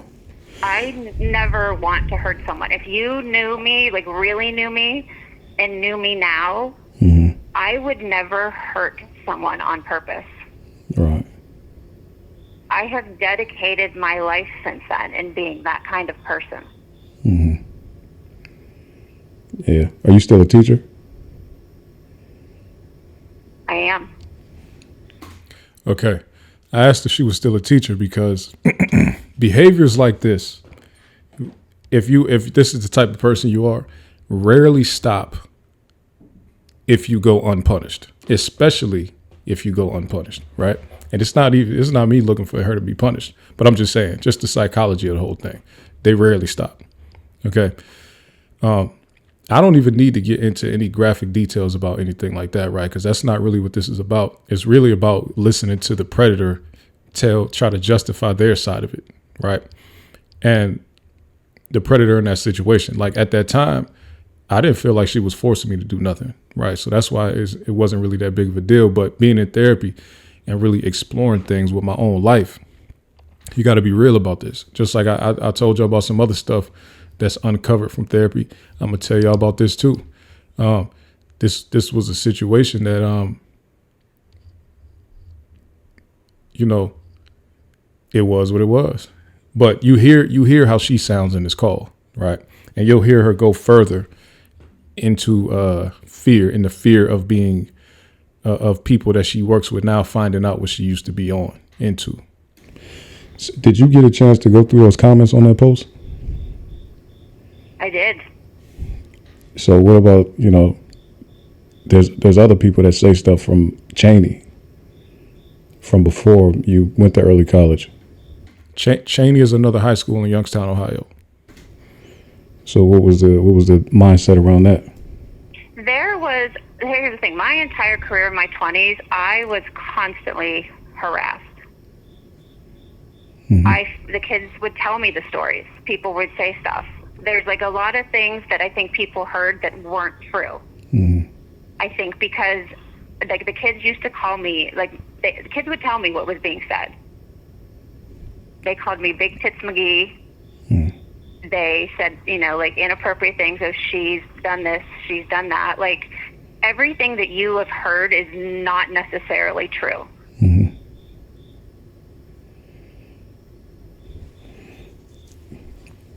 So the Cheney thing was mostly rumor. I think a lot of it was rumor. I'm not going to sit here and say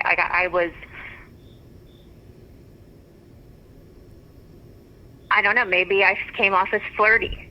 Mm-hmm. Again, it was this is 20 years ago, too. Yeah, it was. What do you need from me? I don't really think I need anything. Like I said, to me, well, here's the thing about it, right? Because I was in it. I kind of, even being older, I still don't see it the way other people kind of see it.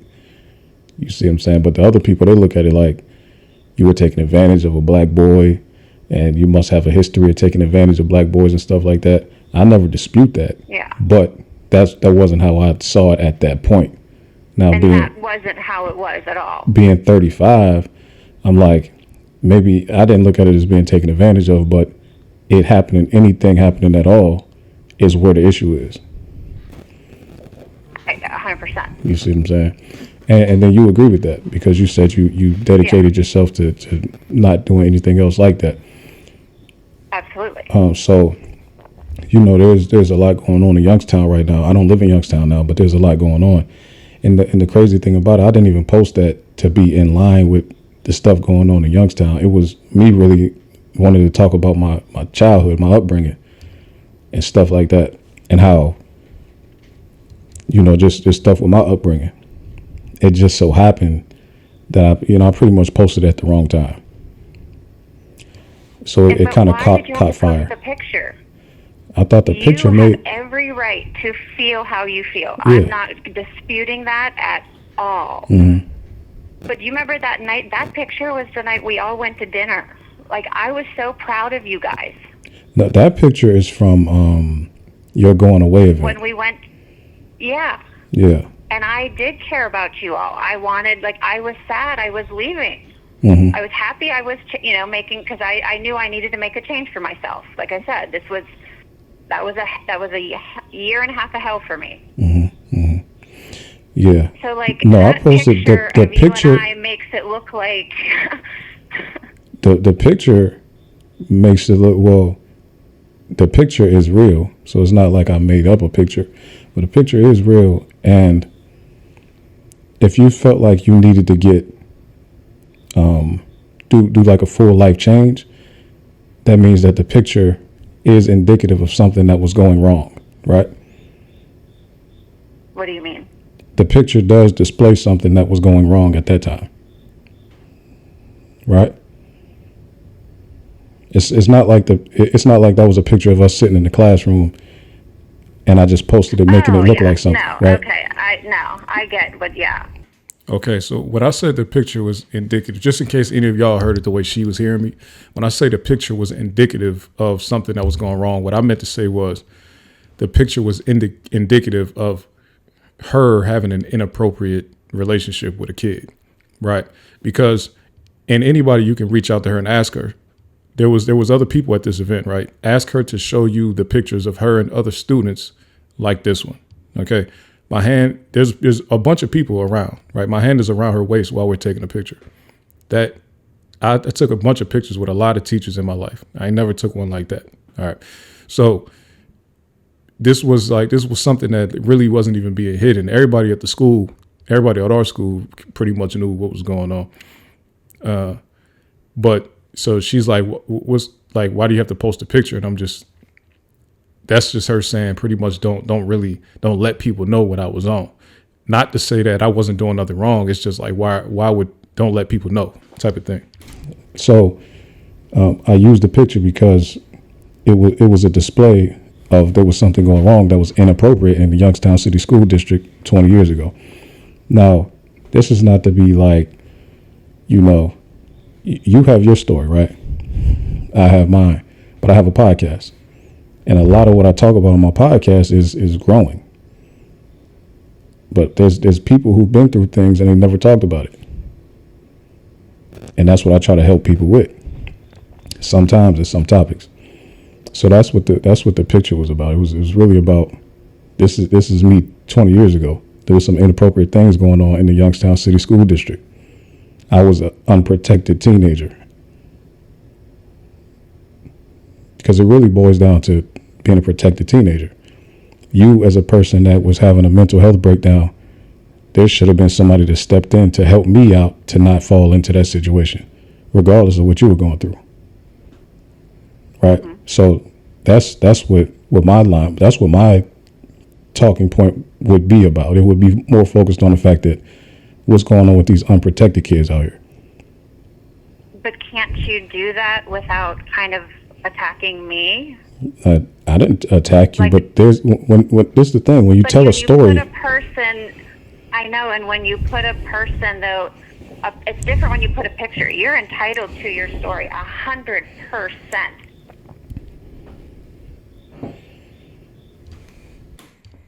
She's trying to turn herself into a victim by saying that I could do this without attacking her. Y'all ain't heard me attack her one time. If you've seen the post ain't attacking her. People clowning her in the comments because they have heard similar things about her.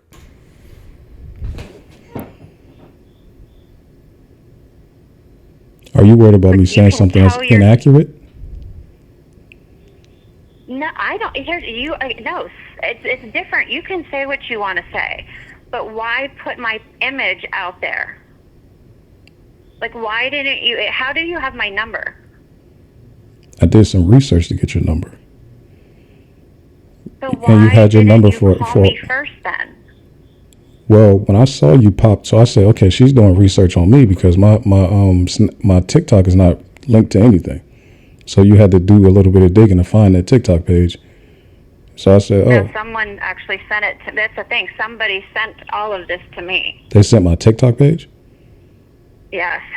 Okay, well, my TikTok is not ever on my Facebook, or I don't ever post videos from TikTok to Facebook. So somebody on behalf of you did some research on me. So I did my own research to figure out what was going on and what made you go to my page last night. And again, like I said, you going to my page prompted me to contact you. So I have ways to get phone numbers. I mean, it's not that hard, but I messaged you on TikTok first, and I'm like, let me just see, does she want to say anything before I continue my planning and outlining my podcast? And I hear everything you're saying. You know, you went and made the changes you needed, therapy and everything like that. But if you felt like you went through something and you did something bad enough that you needed to work through it in therapy, then that means that there's probably a person on the other side of whatever you were doing that was probably harmed, whether I look at it as harm or not. So me talking about it is not really me attacking you. I wouldn't say anything that didn't happen. If it happened, it's not an attack. But that's the thing. I want you to share your story. Like I said, I'm not angry with you. at all. Right. I just don't want my image out there like that. Like, for where I am in my life now, this could cause problems. Okay. Well, it could cause problems. Like, so if we look at where you are now, it could cause problems. Where you were going through what you went through 20 years ago could cause problems that last very long for me. Right? Absolutely. That could be lasting to today, right now.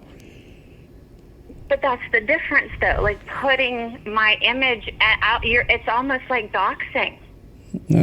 It could be doxing, but it's an accurate image, and it's an accurate story.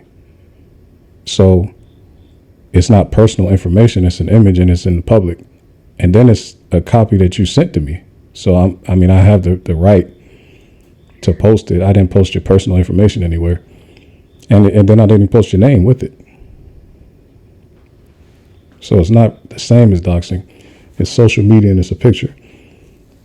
But again, I would never attack you. Like I said, I didn't even think it was wrong until like a couple years ago. So. But what can you leave the post up and take the picture down? Essentially, the post is the pic. That's the thing that people are interested in. There's me at 16 taking a picture. Yes, by the way, that's me at 16 years old. I might look a little bit older than 16 right there, but I was 16. When she met me, I was 15. Right. So that 11th grade year for me, like I said, that's when I started to really, you know what I'm saying, getting into blossoming. You know what I'm saying? I started really blossoming. Okay. So yeah, but a teacher. Now it does incite, the imagination to go a little wild. I did put in the comments that yeah. I get it. However, and that's the thing. I don't want to pay for my whole life for something inappropriate and stupid I did 20 years ago. Right. And I don't I don't know Do the you exact. understand? If somebody saw that, Right. like, that would reflect on me now. As people would think that now. I don't think they would think it now. They would think you've done it in the past. They would. They would because here's the thing. I don't know if you've have you had a child since then? No. Okay, well, if a person did something, let's say inappropriate, whether me as the person that was in a minor position or not, felt it was wrong, in the eyes of the law, it's wrong. In the eyes of pretty much every parent in America, it's wrong. At what point do you think they would say, okay, well, enough time has passed, that person should never have any recourse for what they did? There should never be any punishment for them because they waited long enough. That nothing happened, then they should never be punished. No parent would agree with that. No. Right? But I can tell you in ways I have paid for it. Okay. She said, I can tell you. Okay, so then what's the next natural question? In what ways? In what ways? I think in karmic ways. In karmic ways. So you've paid in like imaginative, in theory, spiritual ways. I ain't getting none of that money. Whatever you paid, none of it came to me. You understand what I'm saying? I'm not even doing it for no payment. When she said, yo, what do you need? I said, I don't need nothing from you. I was just giving you a chance to tell your side of the story. Really, it's my story to tell. I wasn't asking permission to talk about none of this. It's my picture. I could use it. It's a picture of me. You know what I'm saying? I wasn't going to expose none of what was going on. Like I said, this lady been in my house a couple times. We've been around each other a few times outside of school, late night, date night. All this. So it's not just that, something I did stupid in my 20s. Nah. You know what I'm saying? Groping and making out with a kid What we talking about? Going on a date with a kid? What are we saying? What are we saying here? There's nobody attacking you. You understand what I'm just telling my story. I'm telling my story really on some like, yo, my people wasn't around for me. So this white lady going through a mental health crisis was really able to just, you know what I'm saying, have fun. It was, I don't know what it was for her, fun, whatever. Either way, it was a mental health crisis, according to what she said. But really, there wasn't no defense on my side. You just see what I'm saying? I was supposed to have an O-line. Mom and dad supposed to be there for me, but I ain't had it. You know what I'm saying? Neglect. I got abandonment issues because of stuff like that. By the time I was 16, I wasn't even looking for nobody to help me out at that point. You see what I'm saying? I wasn't even looking for that. I wasn't going to tell nobody. This is going to be, when they hear this, it's going to be my parents' first time ever hearing about this. And I'm not even saying it to tell them nothing. I'm saying it so I can help y'all make sure y'all don't let y'all kids fall through like this. I'm saying it so that just in case a young dude or some other black man that don't know why he has this avoidant attachment style can go revisit his own past and say, oh, this is why I didn't feel safe with these people. So I went and found my own safety. This is why I didn't feel secure with these people. So that I went and found my own security. You see what I'm saying? It's a lot of black men that's like this. We are hyper responsible, and it just comes off as, oh, I just take care of business. When really, that's a trauma response. Some of that stuff that we do. You understand? A lot of it is that. Even me dealing with that lady was just like a trauma response. It ain't like she didn't really do nothing to me that I felt like hurt me. She didn't hurt me. You see what I'm saying? But that was the response to whatever was going on before that hurt me. You understand? So that's really all that was. But you ain't, I mean, don't get on the call and lie though. You know, it wasn't just nobody does that in their 20s. It's not just a stupid thing that you did in your 20s. And you was not 20. You wasn't in your 20s when you met me, when you was around me like this. Okay. My intention is more to. I got my karma. Yeah, possibly. And I think that my intention is less about hurting you, more about helping somebody else that's unprotected. And that picture is helping, especially because nobody else came out and said, Miss Reach did XYZ to me. They're saying these other teachers did XYZ to me. They're feeling a little bit more free to speak right now. Right, but but it's still going to stick with my image. It's going to stick with your image because it was your actions. Who else's images is supposed to stick with? Young lady? Who else? Who is supposed to, it's supposed to just stick. I'm supposed to tell the story. It's supposed to just stick with me. And that's just it. It don't work like that. Well,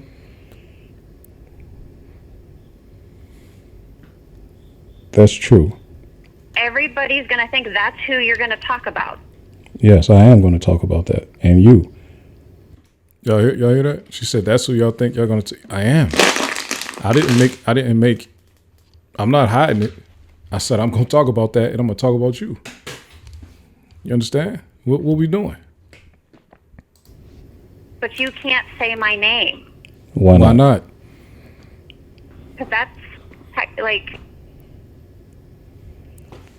She was trying to look for a response that made it seem like it was illegal to say her name and accuse her of anything. That's what she was about to try to say. She was about to say it's technically doxing, but it's not, because I already addressed that earlier in the call. That's why she stopped talking.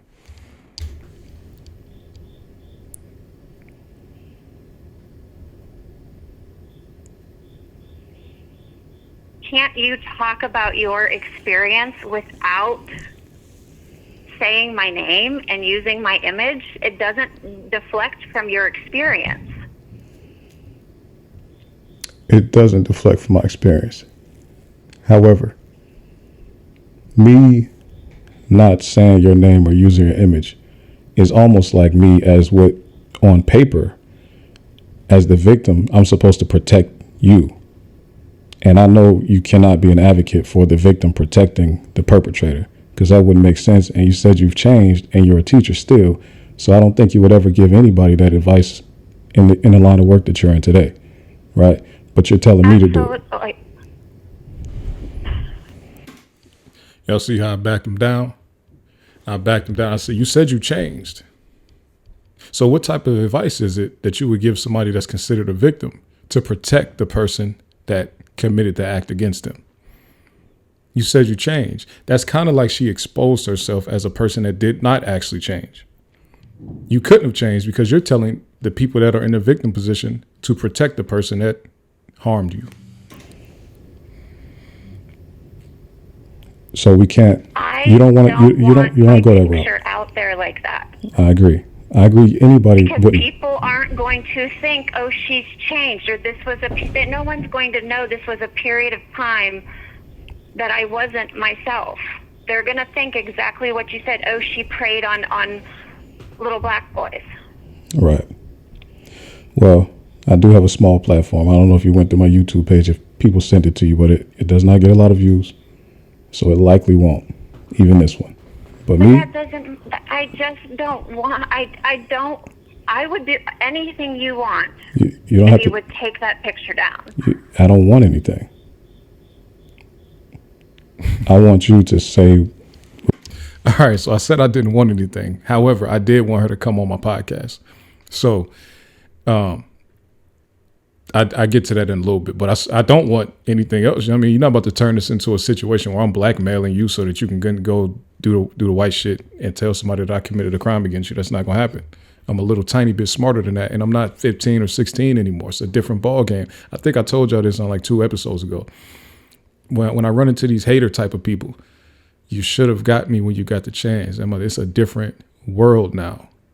I'm in a different position now. I'm a different human these days. What you feel you have to say. I want to say what I feel I had to say.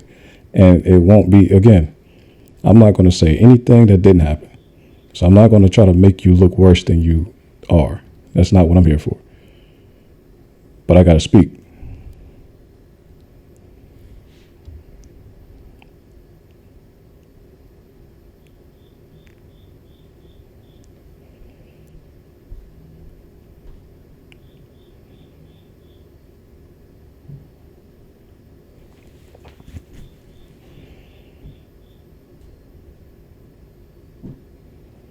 Awkward silence.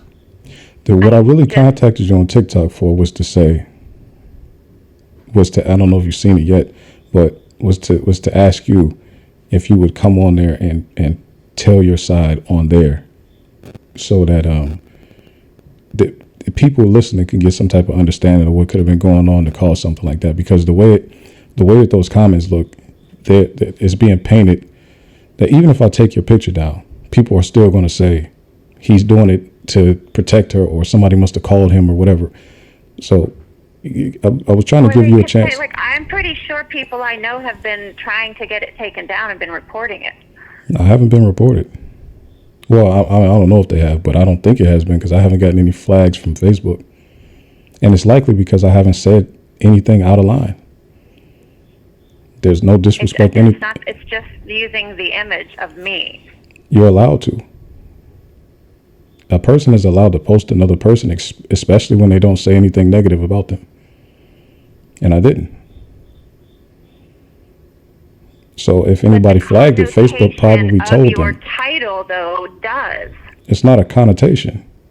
It's the definition. It is. By definition, it was inappropriate. That's the word I used. Connotation would mean I used it in a way to make it look negative. I didn't. But you don't understand. A digital image, if you leave on your page, that's there forever. So what if I change jobs? Because I am looking. It's funny. Then you go with now you're back in that, trying to put yourself back in that position of authority.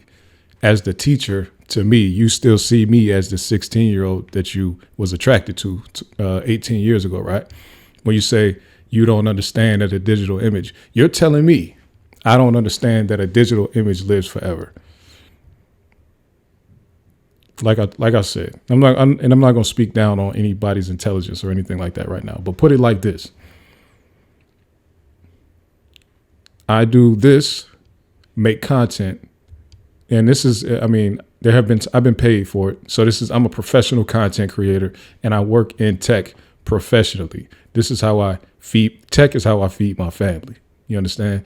So you can't tell me as an English teacher in Pittsburgh, Pennsylvania. You can't tell me anything about what a digital image does and how it's reproduced and how it can be used on the internet. I have never had a video taken down for me posting somebody's image or voice in any of my videos. That has never happened. You know why? Because I know the laws around fair use. You think you know the laws around fair use because you thought that somebody told you some good information. Somebody told you that I can't post you. That's just not true. That's not how it works. And even the image that I posted, I'm in it. So it's my picture. I can post it. That's first. Secondly, fair use allows me to use, I could use the news clips on my podcast.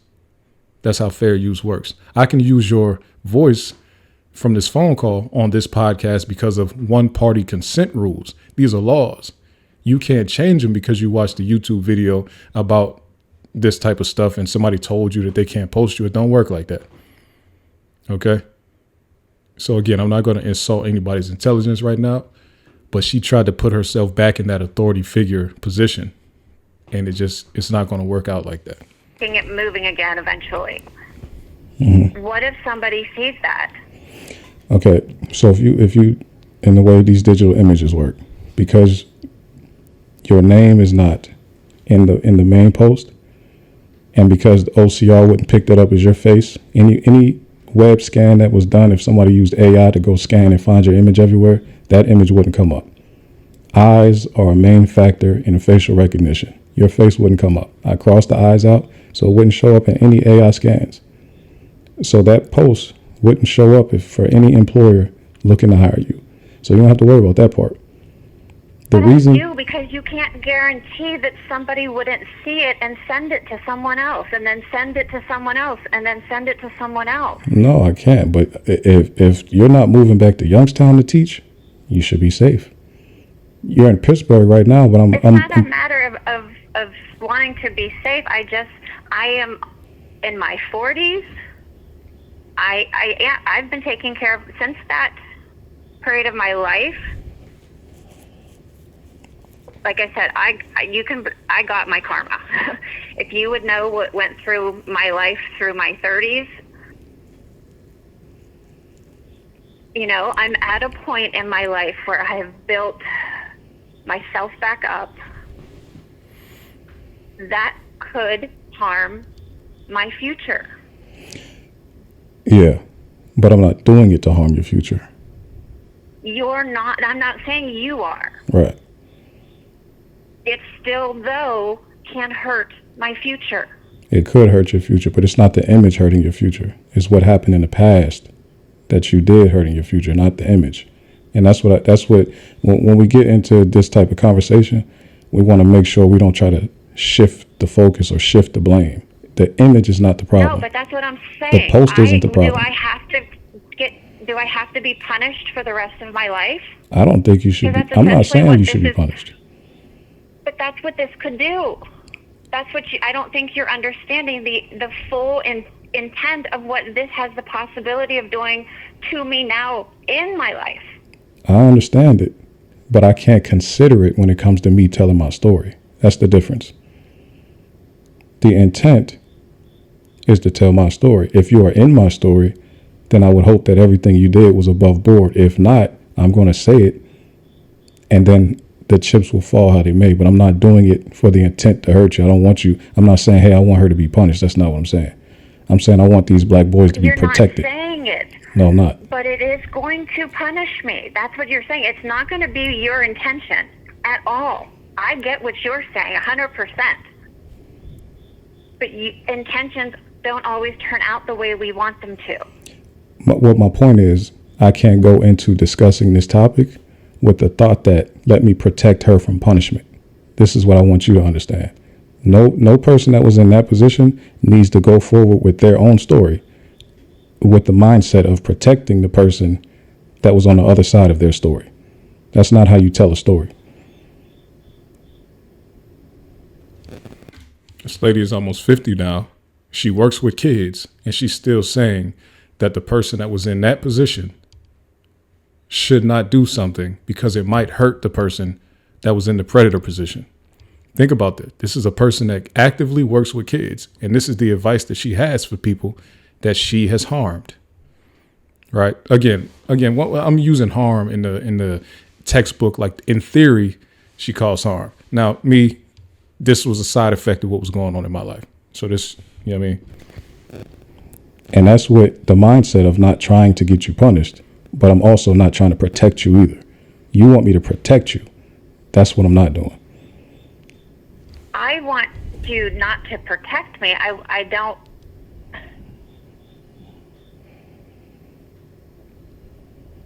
don't want my future jeopardized for something I did in my 20s.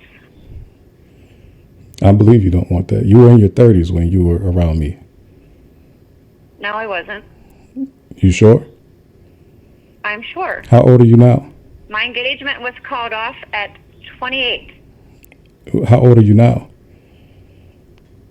I'm 48. Right. This was in 2007. 2025 minus 2007. Yeah, it's 17 years. That's 18 years. So you were 30.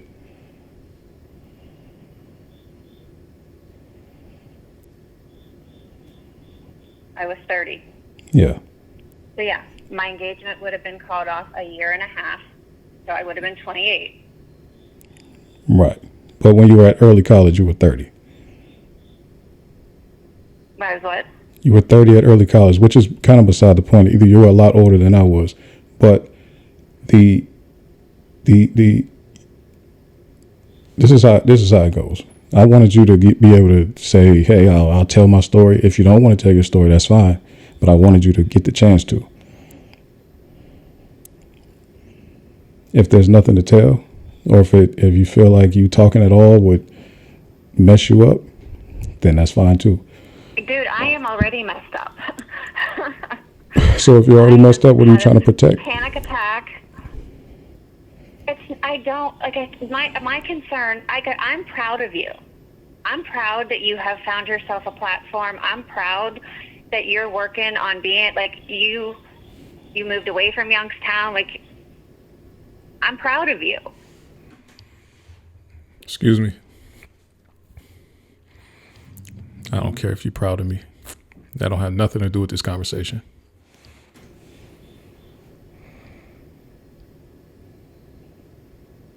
I don't, again, like I don't want to not be able to get a job because someone might see that post.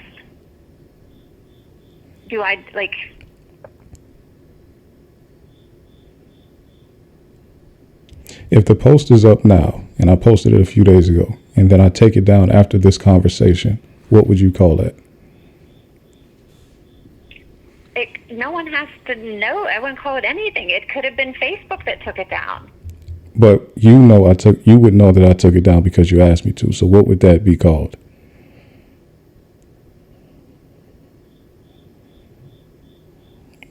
That would be me protecting you.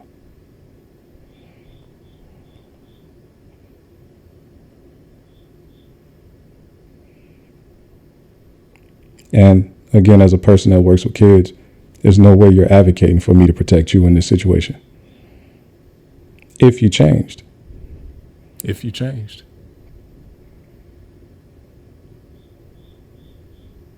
If you didn't change,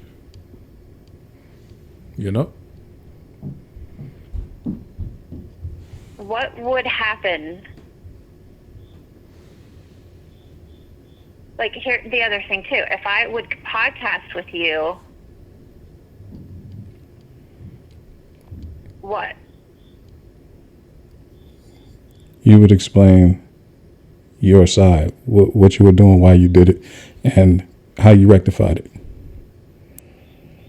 How did I rectify it? Well, you said you went to having therapy. This conversation with you? No. Yeah. I mean, how you stopped yourself from doing it again.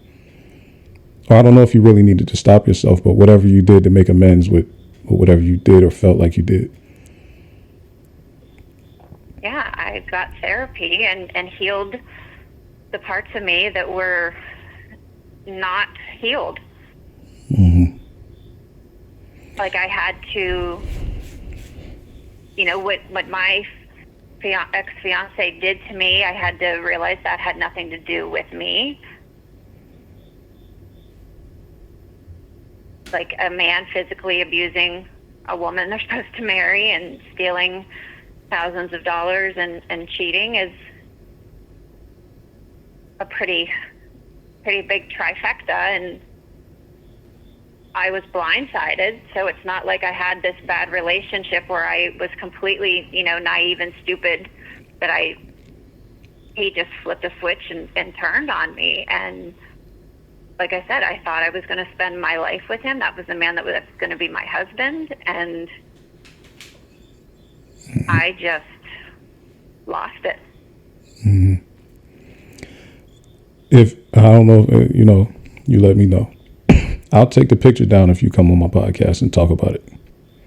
You can stay anonymous then, but if you tell that side and come on there, and it's not a live podcast, it'd be edited. I'll record on Friday nights, okay, or Saturday mornings. I'll take the picture down. You let me know. Okay. Do you do a podcast where I would call in, or like how does that work? Yeah, you would call in. I would have to set all my stuff up to take calls.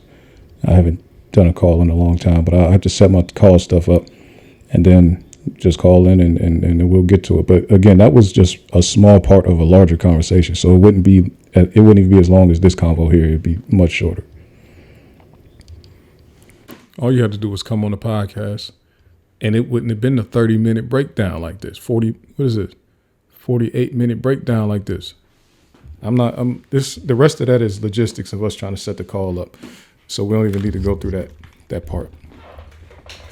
But this is all you have to do. Come on a joint. Now, I wasn't even trying to get into all of this, right? I was trying to really show people how pretty much when you have these avoidant attachment styles and what you are willing to do, you start to pull away from, like we read in the article, you start to pull away from the people that were supposed to be caregivers. And what you do is it looks like you may appear to not care about close relationships, and you may prefer not to be too dependent upon other people and to have other people dependent upon you, right? That's for avoiding people. That's me, right? Let me get the lady's image off of here because she's done, right? That's what avoiding people do. That's what they do. So then you start to get older, right? And you start to getting in romantic situations where those people that you choose people that are preoccupied and don't really have time for you and that neglect you and stuff like that. That's what us avoiding people do. You start to choose it. And then if you try to start, the more you try to get closer to secure, you start to realizing that the people that you have chosen that have neglected you in adult romantic relationships, those relationships start falling apart too. So really, my adult life, that's what I was picking. You understand? And I was pushing the people away that wanted to show me all the love and attention and all this type of stuff. It felt foreign to me. You understand? It felt real foreign to me. So you like these attachment styles that are not secure, they manifest themselves in many different negative ways. You understand? So yes, it helps me out when it comes to being independent, when it comes to, being responsible and being around and be dependable and all this type of stuff. But it makes it very hard to be in a relationship with me. You understand? It makes it hard for me to be in relationships, and it makes it hard for me to even pick properly. Like I said, I'm pushing the people away that want to take care of me. You see what I'm saying? You know, that whole Destiny's Child cater to you thing. I wouldn't even know how to go search for nothing like that because I ain't never seen it before. You see what I'm saying? So even if somebody was coming at me trying to offer it to me, I would repulse it. I would refuse it. I would reject it. I would decline it. I would turn it away. You understand? Because I'm not even fit. I'm not even fit mentally. I'm not even fit emotionally to deal with nothing like that. It would feel too weird to me. If you know what I mean? If somebody was trying to show me some secure love and really take care of me the way I would, that makes sense to take care of your partner, right? And that all goes back to the early attachment styles, from infancy to toddlerhood, to small child, to child age, to adolescence, to teen, to young adult, to all that up to now. That's where all of that comes from. So it's easy to go get caught up in the entanglement with a teacher or something like that, because I didn't think I was the man. I thought I was a man at 15 to 16 years old. I thought if there was anybody up in this bitch that was going to have a teacher, it was going to be me. You understand? That's how I was handling it. You see what I'm saying? And that comes from pulling back from family, rebelling. Again, that wasn't even, well, that was kind of a rebellion. Because I always was taught, don't even bring no white girls home. You see what I'm saying? So that was kind of like a rebellion too. It really wasn't though. It was more like, when you're in prison and the COs is there. So you really got to just pick the best one out of the COs, and they really, none of them look good, but you just got to pick the best one. And anybody that got a CO was really winning. That's how it was for her. It wasn't even really about her being white or none of that. It was really about the fact that none of the teachers back then didn't look the way teachers look now, right? So it was really just about, all right, there's teachers up in this building. Only 2 of them are young. The one she ain't giving no type of energy, and then one is. You know what I'm saying? So it really is that. It's up to the adult in the situation. It's up to the teacher in that situation to shut anything like that down. But I don't even believe I was giving no attention like that. The attention was coming towards me. You know what I'm saying? I wasn't even on that like that. So I wasn't the one giving up that attention. I know I wasn't. So but I'll just say it like that though. Like I said, like the whole CO thing, it's just like that. You're going to go and whatever the best pick is, that's what you're going to take. You see what I'm saying? And whoever got one, you the winner. You see what I'm saying? So you want to make sure there's so much conversation like on social media about black boys being coddled by their moms and all this type of stuff. And they ain't talking about the other side at all.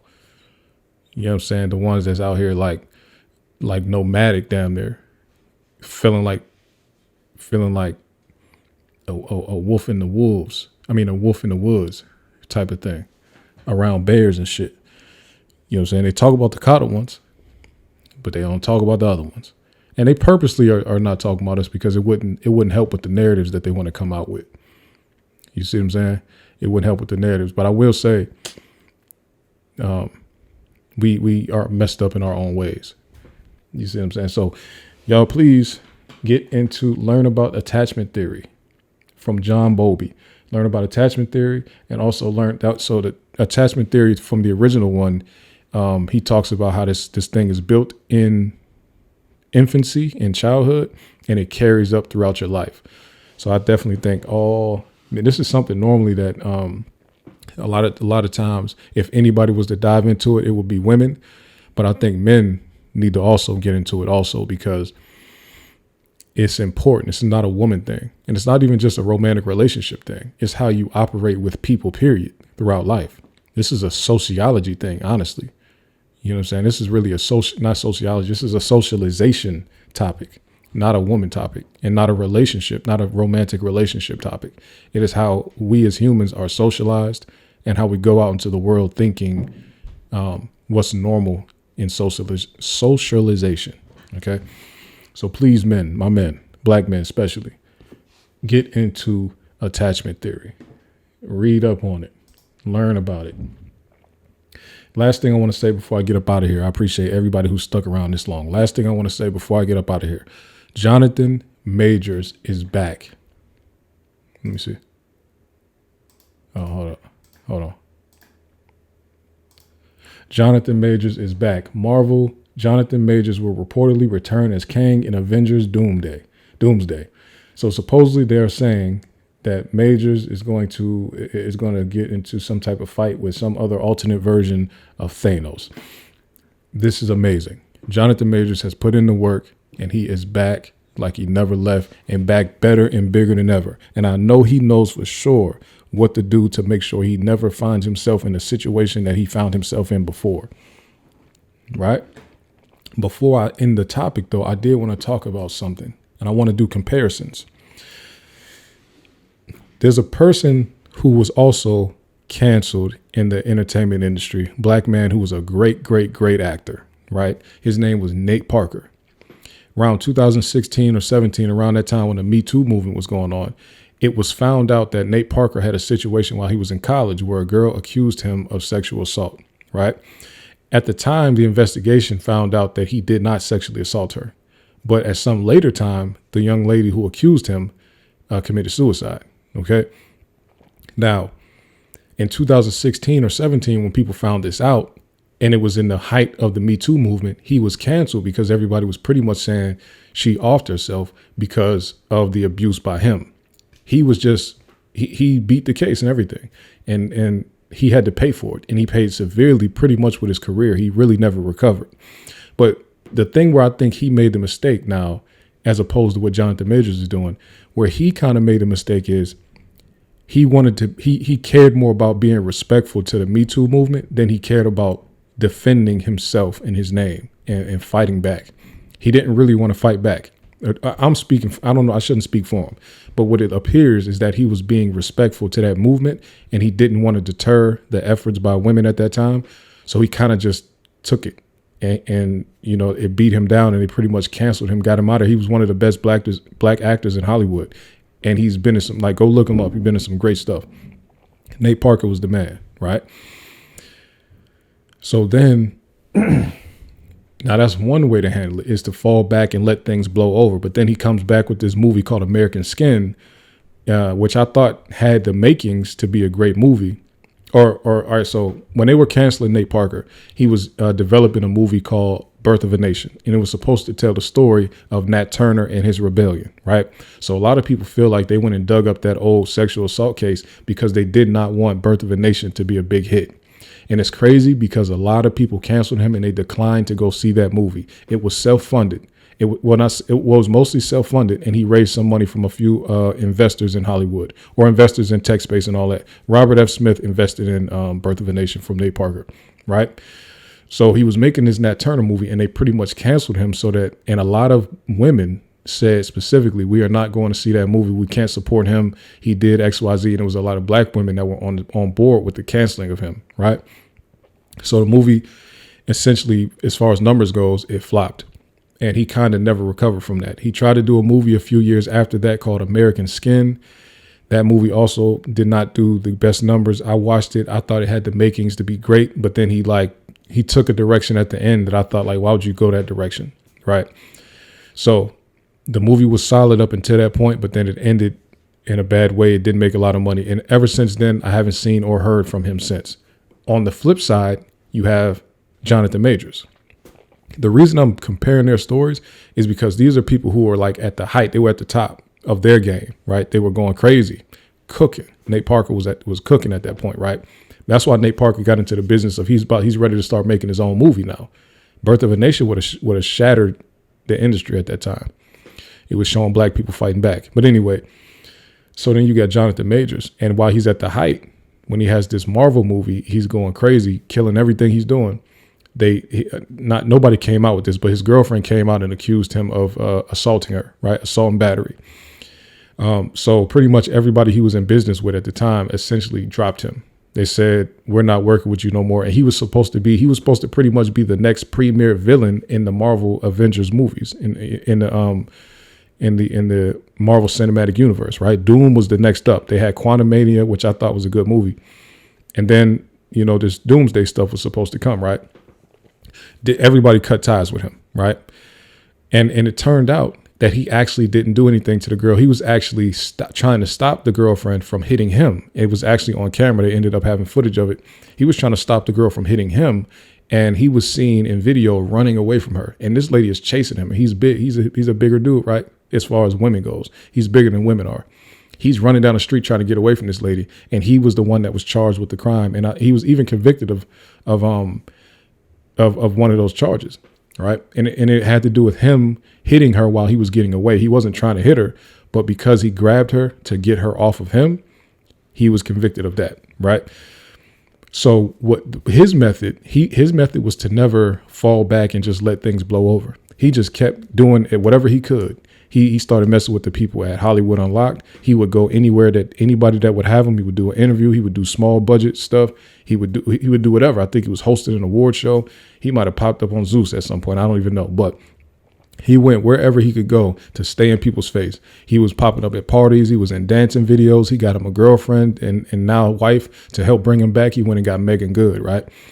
He played the game the way you're supposed to play it. You can't take your foot up off the gas. You cannot take your knee off their neck. Sorry for the connection, right? You can't take your foot off their neck and you can't take your foot off the gas, right? And that's exactly how he handled it. And he kept working. And now he's back. Now enough time has passed and they're saying Jonathan Majors is actually one of the best actors in Hollywood. He can play so many different roles. And now he's back on Marvel. Now Marvel has brought him back into the fold. They have realized that character is too important and he did too good of a job playing that character for us to just let it go and for us to just replace him with somebody else. There's nobody else in the game right now that's his age that acts as good as he does, right? And I'm not even gassing him. I really think Jonathan Majors is a great actor, right? And I've been thought that though. Like ever since I seen him in Last Black Man in San Francisco, he really is a great actor. And you can't typecast him. He can do so many different things. You see what I'm saying? Like he has range, crazy range, like Jamie Foxx, but he's not as good as Jamie Foxx because I haven't seen the comedic side of him yet. But if you remove the comedic part, he pretty much can do everything else. Comedic is big though, but he can't do that yet. So once he adds the comedic part, he'll be one of the actors with the best range that we've ever seen, right? Like a Jamie Foxx or Will Smith. These people have range. They've done every type of role. Right. So Jonathan Majors, I believe, has that type of potential and he has the work ethic clearly. Like he's cold. Right. I'm really not gassing. I think he's one of the best. So I'm really glad that he put in that work and he really made it happen. And he's back now. I super support that. Salute that. Shout out to Megan Good for really black people kind of took him back first. When he started popping up with Megan Good and everybody believed that was a fake relationship, right? Even with it being a fake relationship, we love Megan Good enough that it really don't even matter. Megan Good can come on any podcast you want, any talk show she want, any movie she want, any premiere, any party, anything that black people are having, Megan Good can come to it, right? And because he had her, he can come with her. You see what I'm saying? There's no canceling her. It don't matter what she did. It don't matter who she's standing next to. If she's coming and she had a +1, she can bring you. You understand? So Megan Good is beloved, right? Even if she's not the biggest actor, everybody loves her.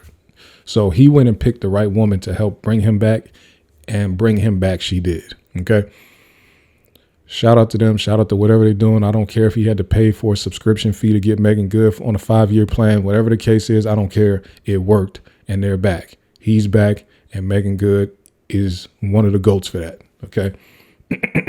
Now, that is all I got for y'all. Please make sure you like the video. Make sure you subscribe to the channel. Make sure you hit the like button. I already said that. Make sure you share your thoughts in the comments. Please make sure if you see anything that you agree with, disagree with, whatever, take a little screen grab and post it on your social medias. That's how we get the word out there. You understand? Hashtag the regular podcast. I appreciate y'all. If y'all ain't got nothing else for me, I'm going to go ahead and get up out of here, man.